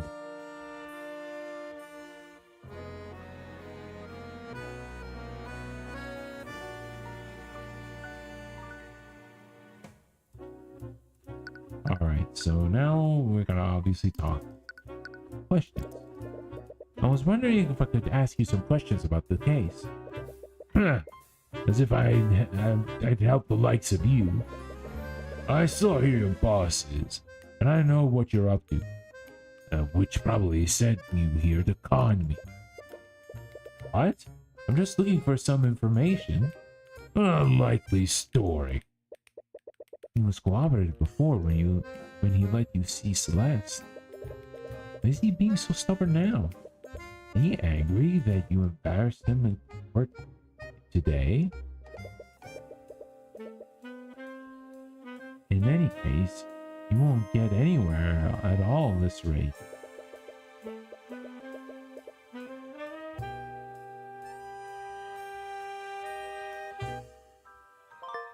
Oh, it's time for argument. Psychological profiles. It helps to prepare before an argument with someone. Talk with Orm or present items to him to build a psychological profile for him. If you successfully fill the profile gauge, you'll gain more information during any arguments against him. Ooh, that's an interesting mechanic. It's not the Inquisition. So, what does the Arcane Inquisition do exactly? You trying to pick a fight with me? No, I'm just genuinely concerned. Well, I'm sure you've already known that us Inquisitors investigate crimes that involve magic. Do crimes like this happen often? Nah, maybe once in a blue moon. It makes sense. Most mages are in the nobility after all. Even if they're untouchable. But they don't make a habit of getting into trouble with the law.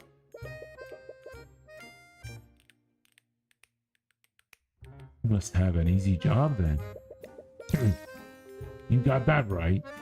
The only reason we exist is to clean up the nobility's messes.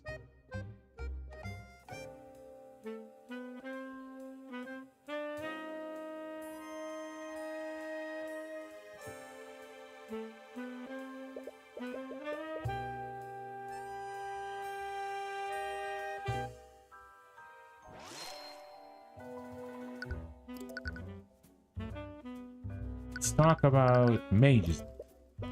Commander White, you seem to be speaking negative. You seem to speak negatively about my client's magic. Do you have a personal grudge against mages?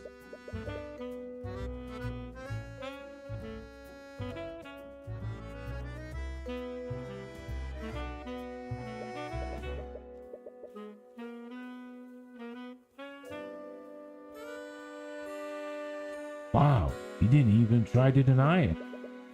If he had any sense, you would too. All a mage has to do is wave their hands and say some magic nonsense. Then you suddenly have a dead body on the ground. And don't get me started on mage blight.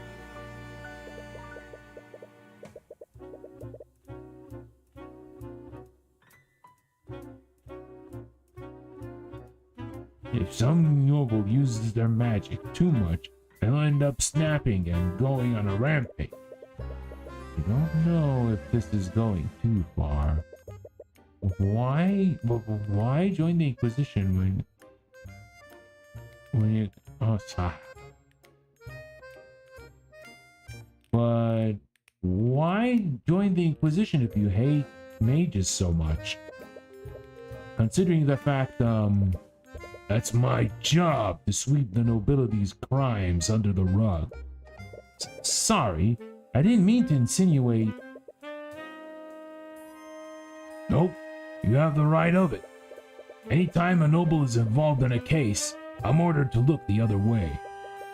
You don't seem very happy to do that. Why would you stay in this line of work? Because every once in a while, I'm allowed to put a criminal mage behind bars. Can't go after the nobles, but any other mage is fair game. Of course they can't go against the nobles because they're ruling everything. They're taking over everything. They're like the richest people in the kingdom. So even if they do something illegal, they're just like have their connections and just hide everything behind the scenes. Or at least they were before your boss showed up. Your boss? Does he have something against Miss Timora? I have to ask, did something happen between you and Miss Timora? Ha! Miss Timora. What are you, her lackey or something? No, actually, she's my guardian. Oh. I didn't even know she had a... Look, kid, I don't know what's the deal is between you two, but no good will ever come from associating with her. This is about the rumors, isn't it? Throughout the years, there has been several insidious rumors surrounding Miss Timora. She's been accused of forgery, blackmail, and all manner of illegal activities. It's clearly misinformation spread by the nobility to discredit her. She's always been fine with it. You can't help but get angry on her behalf. Oh yeah, because she is like fighting against the nobles. The nobles obviously would throw out the smear campaign in order to have the public be on their side instead of Timora's side. Typical. Typical, unfortunately. It's more than just rumors. I've seen it for myself. Woman is evil, kid. She defends mages who don't have the protection of the nobility. She's not evil. She's not evil. She's a hero. Yeah, whatever. Orm White's psychological profile is complete. Alright, let's examine. Oh, there's the icon so you can check. It's a painting of a man in a suit.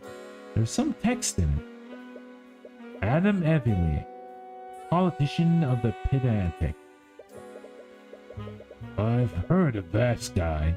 I've heard of this guy. He's some kind of politician from the nations west of here.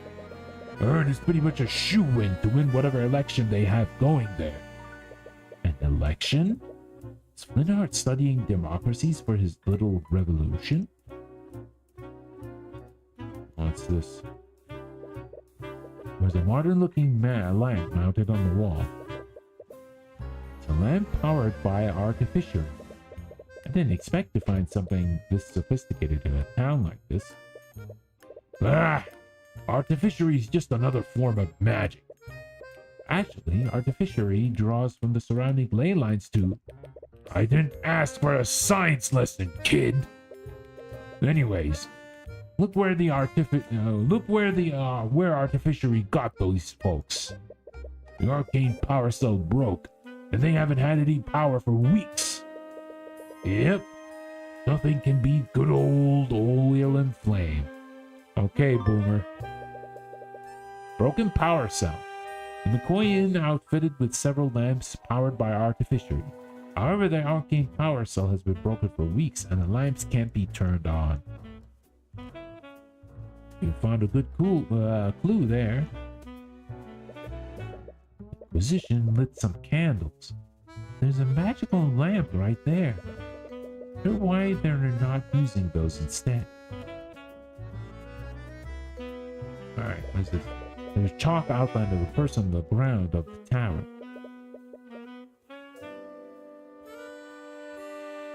This is probably where Flintheart died. The outline matches the picture that the Inquisition took. He seems out of place here.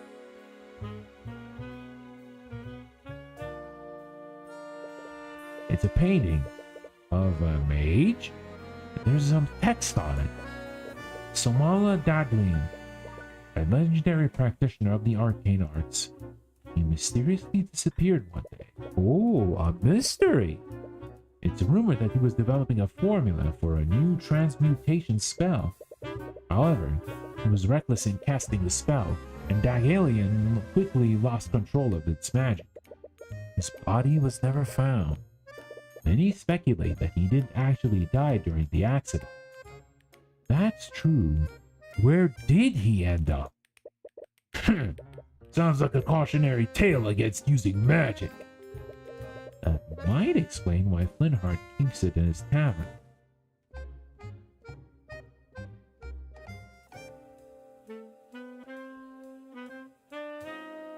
Okay. Makes it look like we checked everything. Okay. Not much here. Is there anything else I missed? Let me check one more time.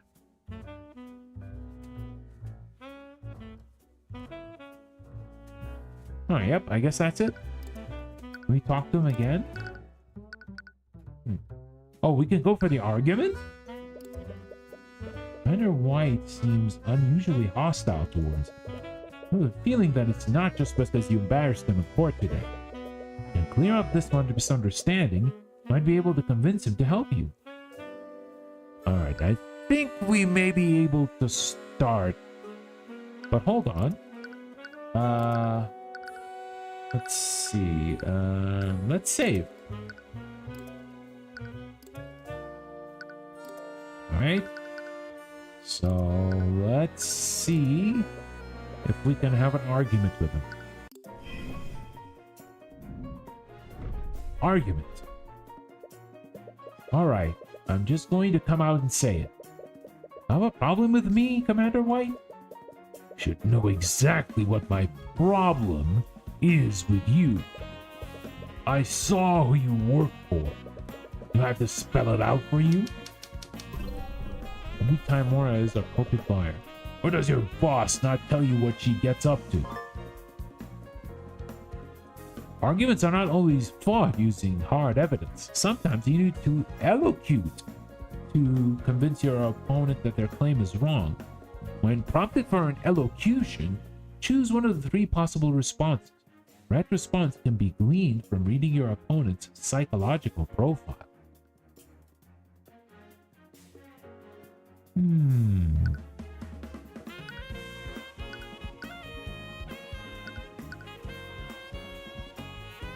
Commander White is stubborn and stuck in his ways. He seems to have a grudge against Ruby Timora and will react negatively if you try to defend her.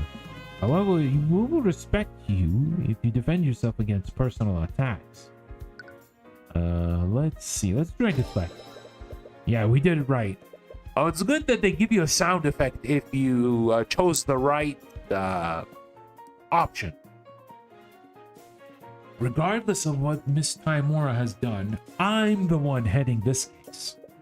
The problems you have with her, they have nothing to do with me. That still doesn't change the fact that you work for her. I've seen that woman do all kinds of shady shit in the cases I've worked. Forgery, bribery, blackmail, you name it. You're just another crook. I'll bet you're just the same. A successor for the devil of defense attorneys. Let's see. I'm not Ruby Timora, but regardless of what you've seen her, I'm going to run an honest case. Forgery, bribery, blackmail. Have you seen any of those things? Because all I've done so far is point the mistakes you've made.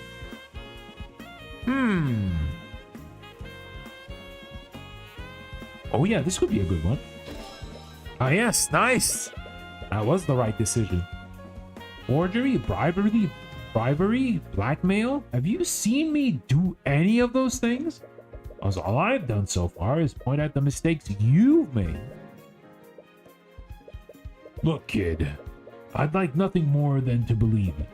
But after everything I've seen her do, I know I have no reason to trust you. Anyone taught by that woman can't be anything more than a crook. Nothing I've done given you any reason to suspect me. I have no proof that she's a crook. Okay, we can't do defending her. Have you seen me engage in a crook-like behavior? Okay, oh, it could be one of those two. Alright. Right now, I'm just a defense attorney that's asking you for information. Nothing I've done so has given you any reason to suspect me. Argument 1. Easy. Just want some info, right? Yes. That's all I'm asking. All right. I'll answer your questions. Just don't make me regret this. Successfully persuaded Aurum White. Oh, there's some more stuff. This probably goes without saying, but I don't believe that the sword is the murder weapon. Right. Guess you have to prove that someone else put the sword there. Did the Inquisition find anything suspicious on the scenes? If you're asking, we found another bloody weapon lying around. we definitely didn't. That would be a little too convenient, wouldn't it? But let's say that the girl is being framed. There was another murder weapon. The killer probably walked out with it. You think they could have hidden it somewhere in the tavern? Doubt it. After the trial, Steelwind turned the place upside down and scanned it with her magic. If someone did hide a murder weapon here, they hid it well. Or they hid it in plain sight. Okay. I can't believe you made such an obvious mistake during your investigation. Oh, shut it with that. Already got an earful from Steelwind about that mess. Well, you don't have to worry about me mucking things up. Steelwind's basically taken over the entire investigation. Wait, she has the authority to do that? Normally, she wouldn't. But I know better than to go against orders from a noble. Right. There's definitely a strange power dynamic between both. Honestly, that girl sweats to the details too much. Even had my men draw up a scaled map of the crime scene. Wait, really? You have a copy? Sure, knock yourself out. Don't know how much good it'll do you. Well, this will be... Yeah, we'll definitely need this in the trial. Alright, let's talk about Arya Steelwind. I heard this was Prosecutor Steelwind's first trial. She must have been pretty talented if that was true. Pain in my ass is what she is. A damn noble coming here telling me how to do my job. Honestly, have no idea what she's even doing in this line of work. I heard that she's from a renowned noble house. Must have been a pretty powerful mage. Huh. Powerful is an understatement. Steelwinds who came before her could turn this entire town into a glass crater. What?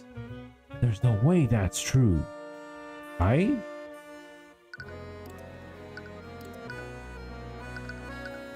Yeah, I don't think there's anything else we missed. Alright, let's go. Ooh, there's quite a lot of stuff. Let's go to the courthouse. Oh, we can't go to these? Oh, okay. That's how you do it. Oh, Cuthbert. You're back already. Sorry. I guess I'm a little bit lost on where to go next. Well, I suppose I can give you some guidance. This assistance. Sometimes it helps to speak with someone about the investigation. One character will almost be able to assist you. You can speak with them about the investigation or ask them where to go next. Right now, Ruby Timora is assisting you. Who knows? Maybe someone else might help you in the future.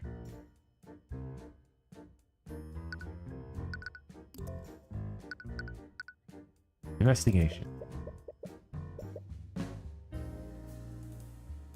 You haven't really found anything, have you? Sorry. I just thought I'd check with you first.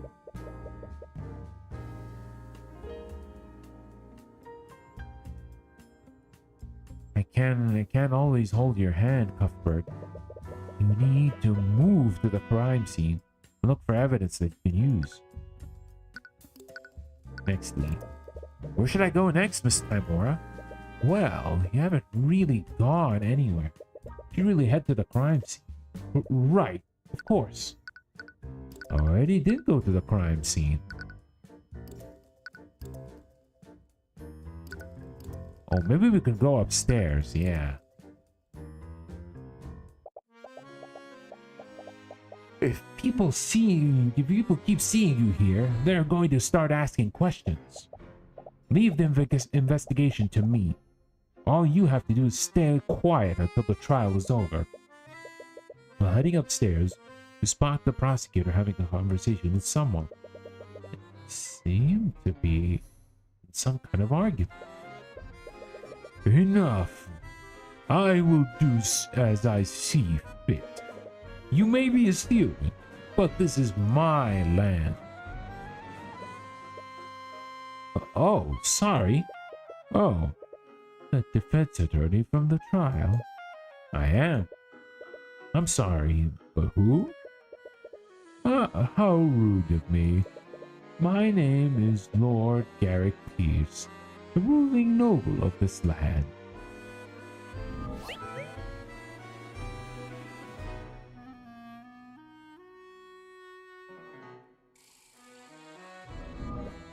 As the ruling noble, I suppose I should thank you for playing your role in the current trial, as misguided as it may be. I suppose that you also think my client is guilty? It does not matter what I think. This entire scandal has done nothing but rile up the common folk. Magic is a gift for the nobility, and the nobility alone.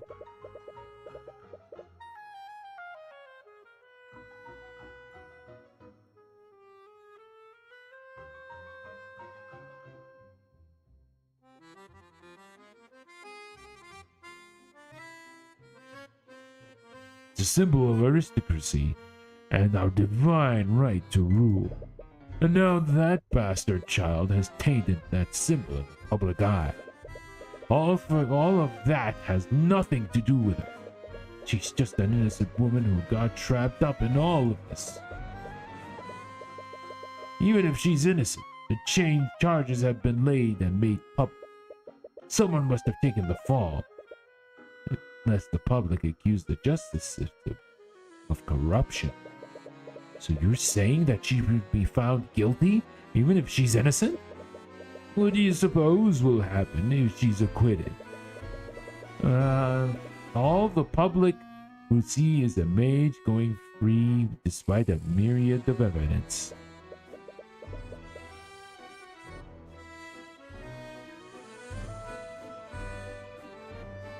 That alone would be enough to cause public outrage. Tensions between the aristocracy and the common folk are high enough as is. What is one insignificant girl when compared to the stability of our great kingdom? That's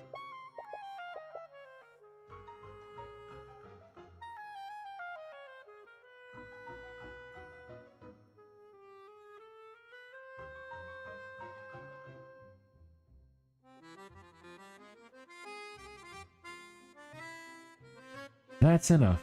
Stop antagonizing him, Pierce. I can't refute what he said, but I don't agree with it. What? The system should be based on truth and justice, not public opinion. Are you two working against my client? Do you honestly think she's the kind of person that would kill her father? Doesn't matter what kind of person she appears to be. The evidence clearly points to her as the only possible killer.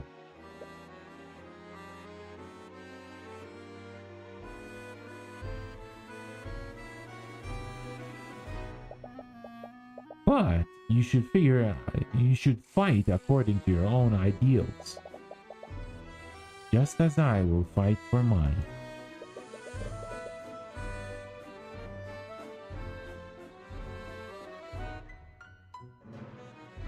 It's hard to get a read on that woman.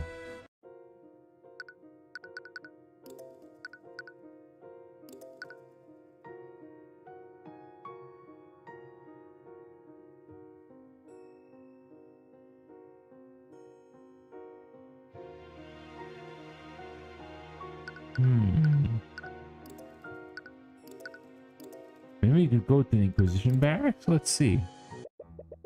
Return to the dungeon to speak with Celeste. When you check the cell that she was being kept in, you see that it's empty. The Inquisition must be questioning her. I should come back later.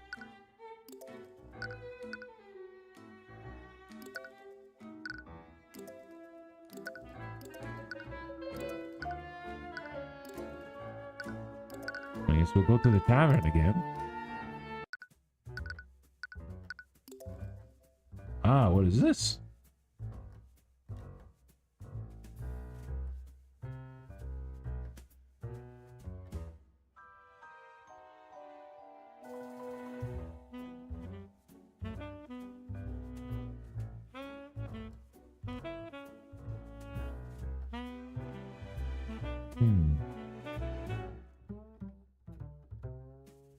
I've sworn that I missed something.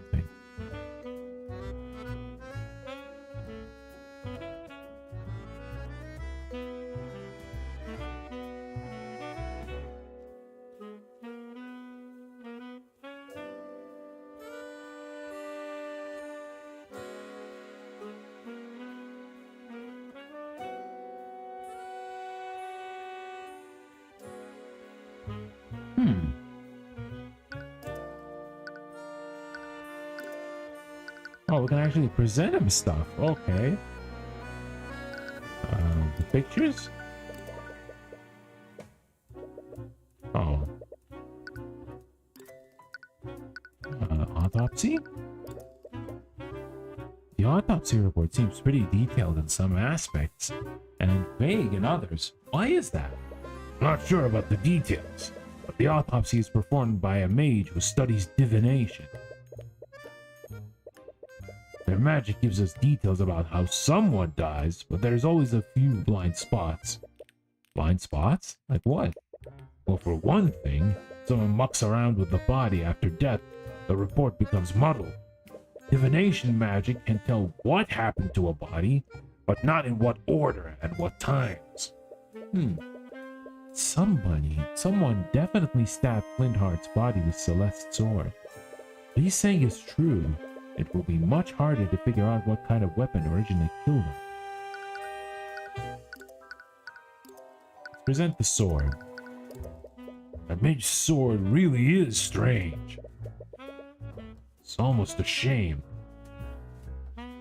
It's almost a shame that we had to confiscate it.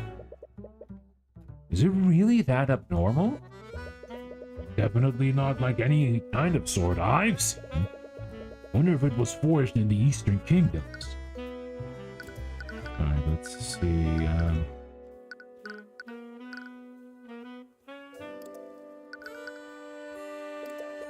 This place has been without power for about a week.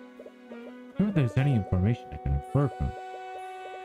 They've been using candles to keep the place lit. Is it exactly why you can't rely on magic?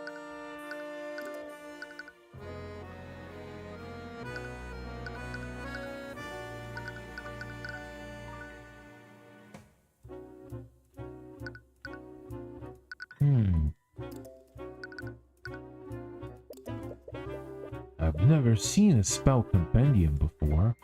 Still not exactly sure how they work. Well, special compendiums are magical devices that display exactly which spells a mage can cast. You can probably guess the Inquisition uses these things all the time. Right.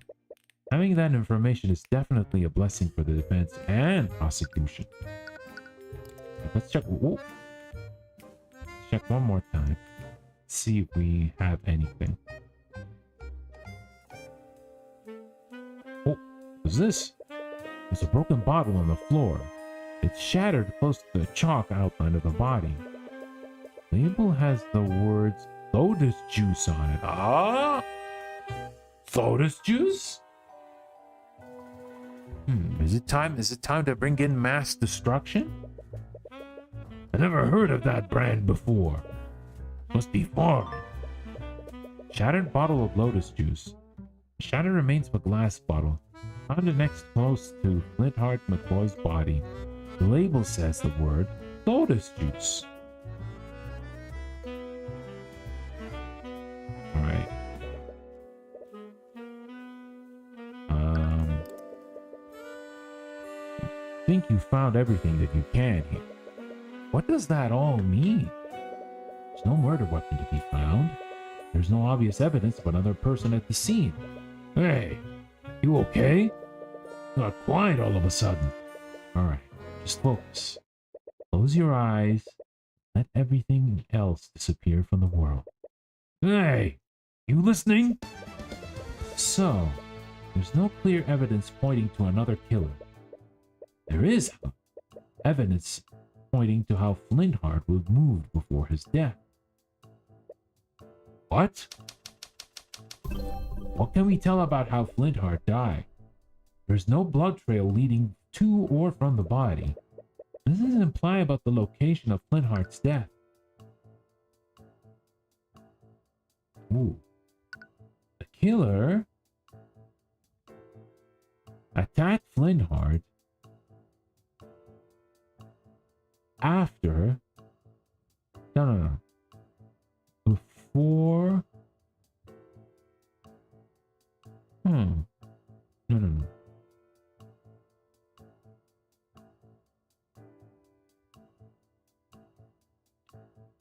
Not the trial. It doesn't have to be during the investigation, no. During the murder? No, it should be the murder.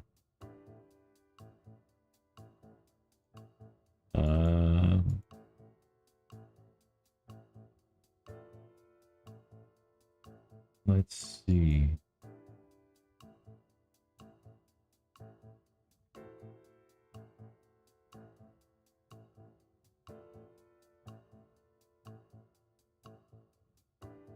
Wait.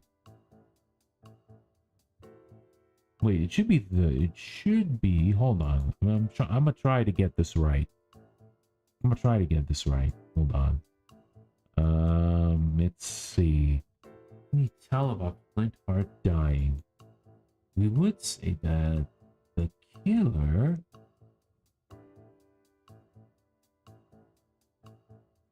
framed Celeste. No. After the murder? No, but that doesn't tell you how Flintheart died, though.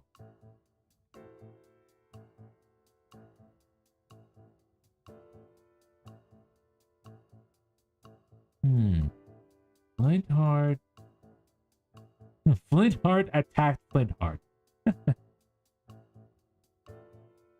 No, but actually, I guess that actually makes sense. Let's give it a try. No, there was no blood trail where Flintheart's body is. Lack of a blood trail tells us something that's important, namely where Flintheart was throughout the murder. Flintheart didn't move during the murder. Is that right? There we go. Yes. Flintheart died when he was attacked. He didn't move from his position at all.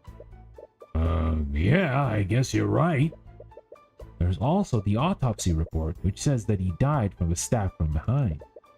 He was probably caught off guard and was too incapacitated. No, let me say that right. Incapacitated. Yes. Incapacitated. Sorry. To move anywhere else. This means that the attack happened at the exact position he fell over. Crime scene map. McCoy Tavern has been updated in your notes. There's also the shattered bottle of lotus juice. How did the bottle shatter? That means anything. The shattered bottle is right next to the body.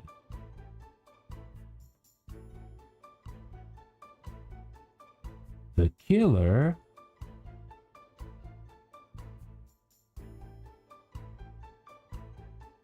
placed the bottle after the attack?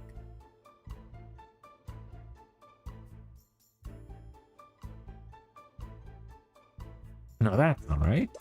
No, Flintheart died at the exact location where the attack happened, and you found the shattered bottle next to his body. Flintheart must have been holding it at some point.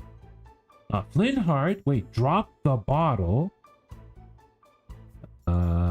after the attack. Wait, hold on. During the attack? There we go. Flintheart dropped the bottle when he was attacked. From that, we can infer that he was holding it the moment before he was attacked.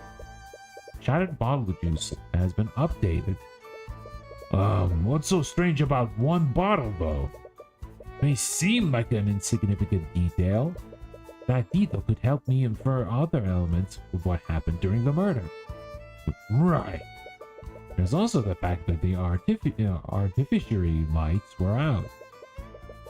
Were these candles here when you arrived at the crime scene, Orm? No. We had to light some so we could see the crime scene properly. Thought it was weird, too. Girl and her father must have had an argument in pitch black darkness. What can we infer about the state of the crime scene? So they didn't light any candles to make up for the broken lights.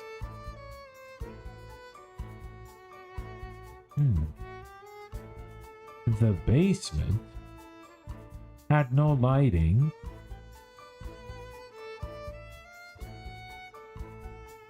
During the murder. No, these candles were lit by the Inquisition after they came. And the dining room lights had no energy. Seems strange. Yeah, the basement had no lighting before the murder, no? It should be during, right? No. Okay.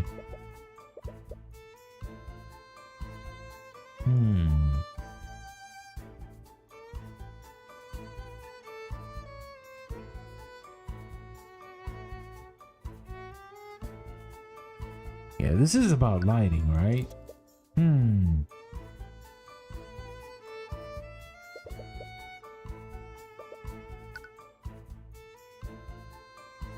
Let's see. Crime scene.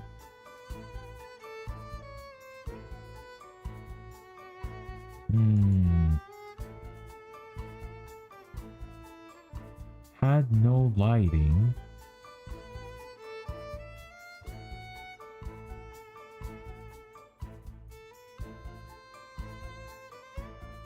After the murder, is that right?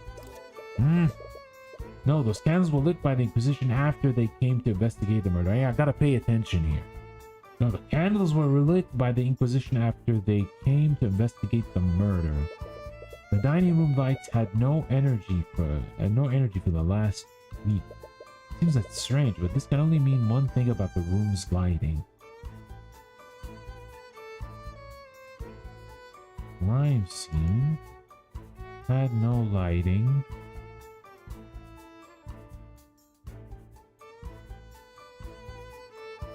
During... There we go. The crime scene had no lighting during the murder. Broken power cell has been updated in your notes. The argument that Celeste had with Flintheart must have been spontaneous. They weren't planning to have a conversation in this room. In this darkness, Flintheart wouldn't have a lot of visibility.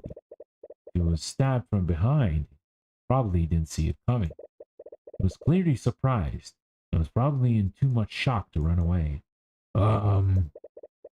Also, the bottle may seem insignificant, but he was holding it when he was attacked. Maybe he was pouring a drink for himself. Maybe it was for a visitor. Either way, the assailant must have been unseen by Flintheart. Kid? Or the assailant attacked him from behind from his blind spot while his back was turned. Oops. Why would his back be turned, though? Is he distracted by something?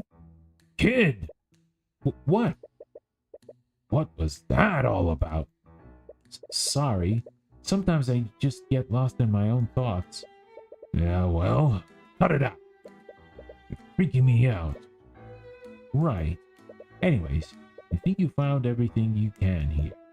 You should move somewhere else. Okay, go to the courthouse.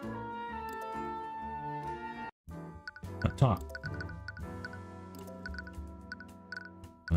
Let's see. Point Tavern upstairs. There's some candles lighting up in the hallway. They look like they used to be part of the old architecture. What is this? Several doors lead to guest rooms. Aside from the rooms that you and Miss Timora used, they don't look like they've been open quite some time.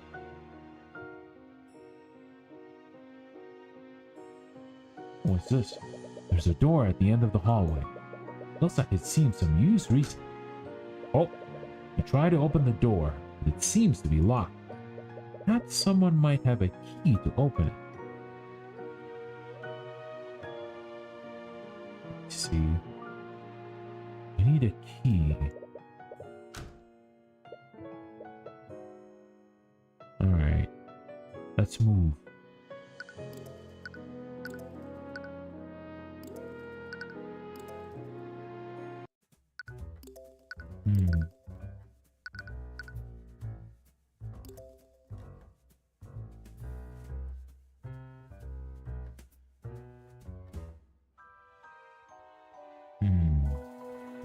Pretty sure we checked everything here, so we're good.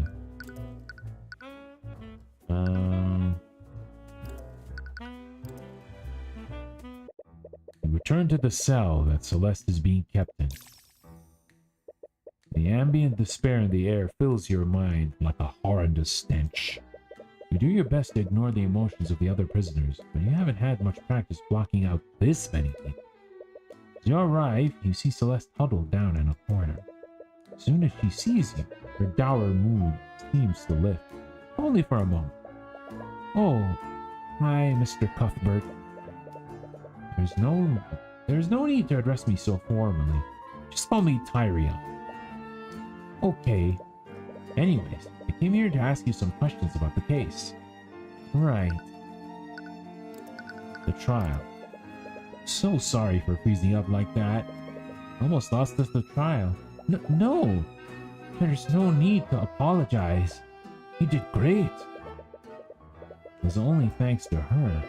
She hadn't calmed you down. Who knows what would have happened? But I still don't understand though. Why were there traces of magic on my dad's body? Right. Those traces of magic were on the sword and the body. Magical traces are particles of magical residue that are left behind when a mage casts a spell. They only linger around for 48 hours. That gives you a rough timeline of when and where a spell is cast.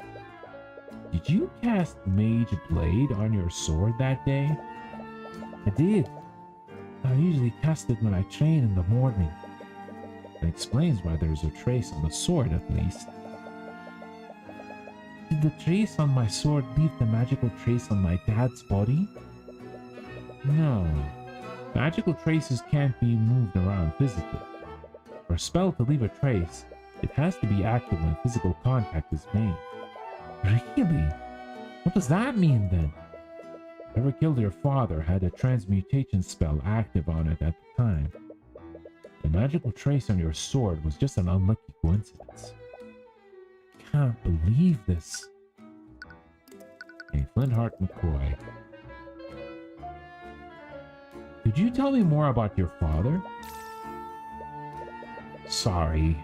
I know this must be difficult after everything that's happened. No, it's okay. If it helps you, I'll try my best to answer your questions. Were you too close? We were. I'm sure you know this by now. I was adopted by him and my mom. But even then, I didn't have their blood. He treated me as if I did. He loved me with all his heart until... Until? Till what? Does this have something to do with the argument that they had? The argument. So sorry to say this, but I could hear your argument from my room that night. Could you tell me about what happened? For as long as I remember, my dad hated mages. Not sure why, but they mentioned magic around him, he'd fly into a rage. So I hid my magic from my family. But why even learn magic in the first place? If we wanted to, we would have gone your whole life without using it. Ever since our tavern closed, my family's been on a lot of debt. I decided to become a mercenary and use magic to enhance my ability to fly. Most mages are in nobility, so people will pay a lot for a sellsword who can use magic. So that's why she's a mercenary. Celeste's occupation has been added to your notes. I know now. Learning magic was the biggest mistake I've ever made. On that night, my dad found my spell compendium. When he confronted me about it, I finally came clean to him. That's when he flew into another one of his rages.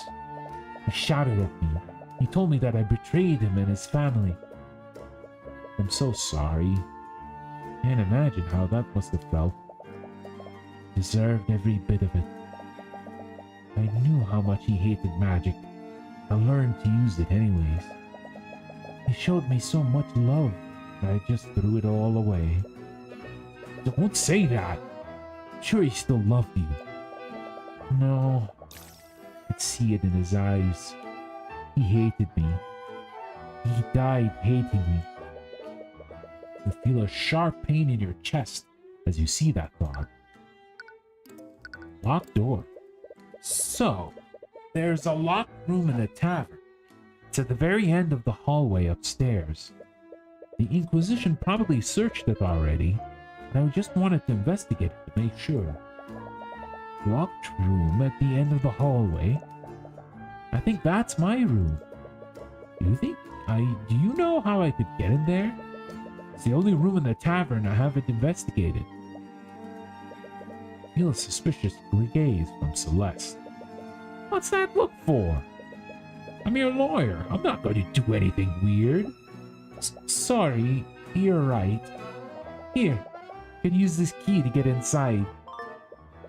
Celeste's bedroom key. Okay, this key to Celeste McCoy's bedroom in the McCoy tab. Okay, so I guess now I can go here. You use the key to enter Celeste's room. However, you're startled when you notice that someone else is already inside. I've already told you, Knights, everything I know. More do you... Oh, aren't you Celeste's attorney? I am. Who are you? Oh, how rude of me. Oh, so I guess we'll give her a Scottish accent then. I'm Jolene McCoy, Celeste's mother.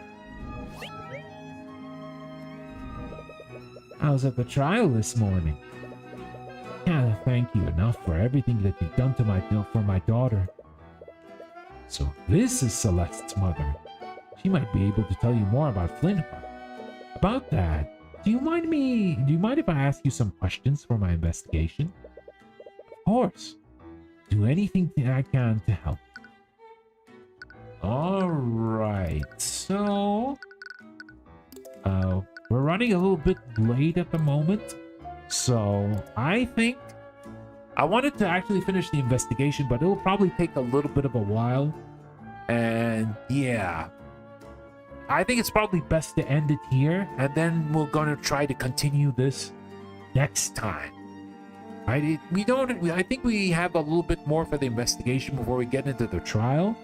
But yeah, I'll probably leave it for next time. But yeah, so far it's been following a lot of the beats that the Ace Attorney series did, and has an interesting spin, especially when it comes to the arguments. The arguments between you and the other person that you're initiating the argument with. And I feel that's kind of a nice little twist.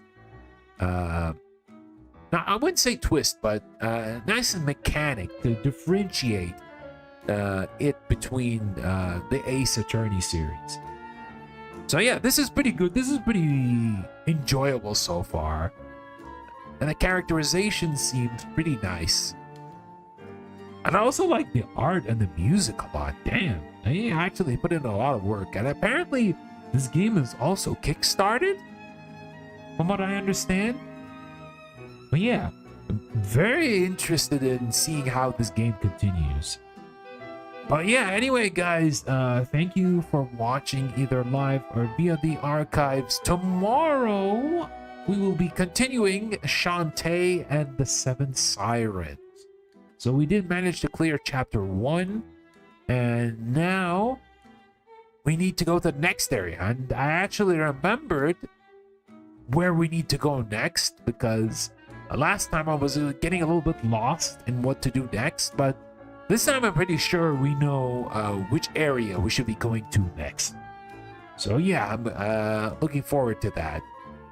And also, before I leave, quick reminder, for those who haven't seen it yet, the Granblue vs. Rising video for La Diva has been out since yesterday. So if you haven't checked it out, please check it out. Please let me know what you think, either on social media or in the comments. I had a lot of fun working on it. So feedback would be very helpful for future videos. Doesn't necessarily have to be in Granblue vs. Rising, maybe in other fighting games as well. We'll have to wait and see. But yeah. Please check it out if you haven't. Anyway, guys, thank you all for watching, and I will see you all very, very soon. Bye-bye.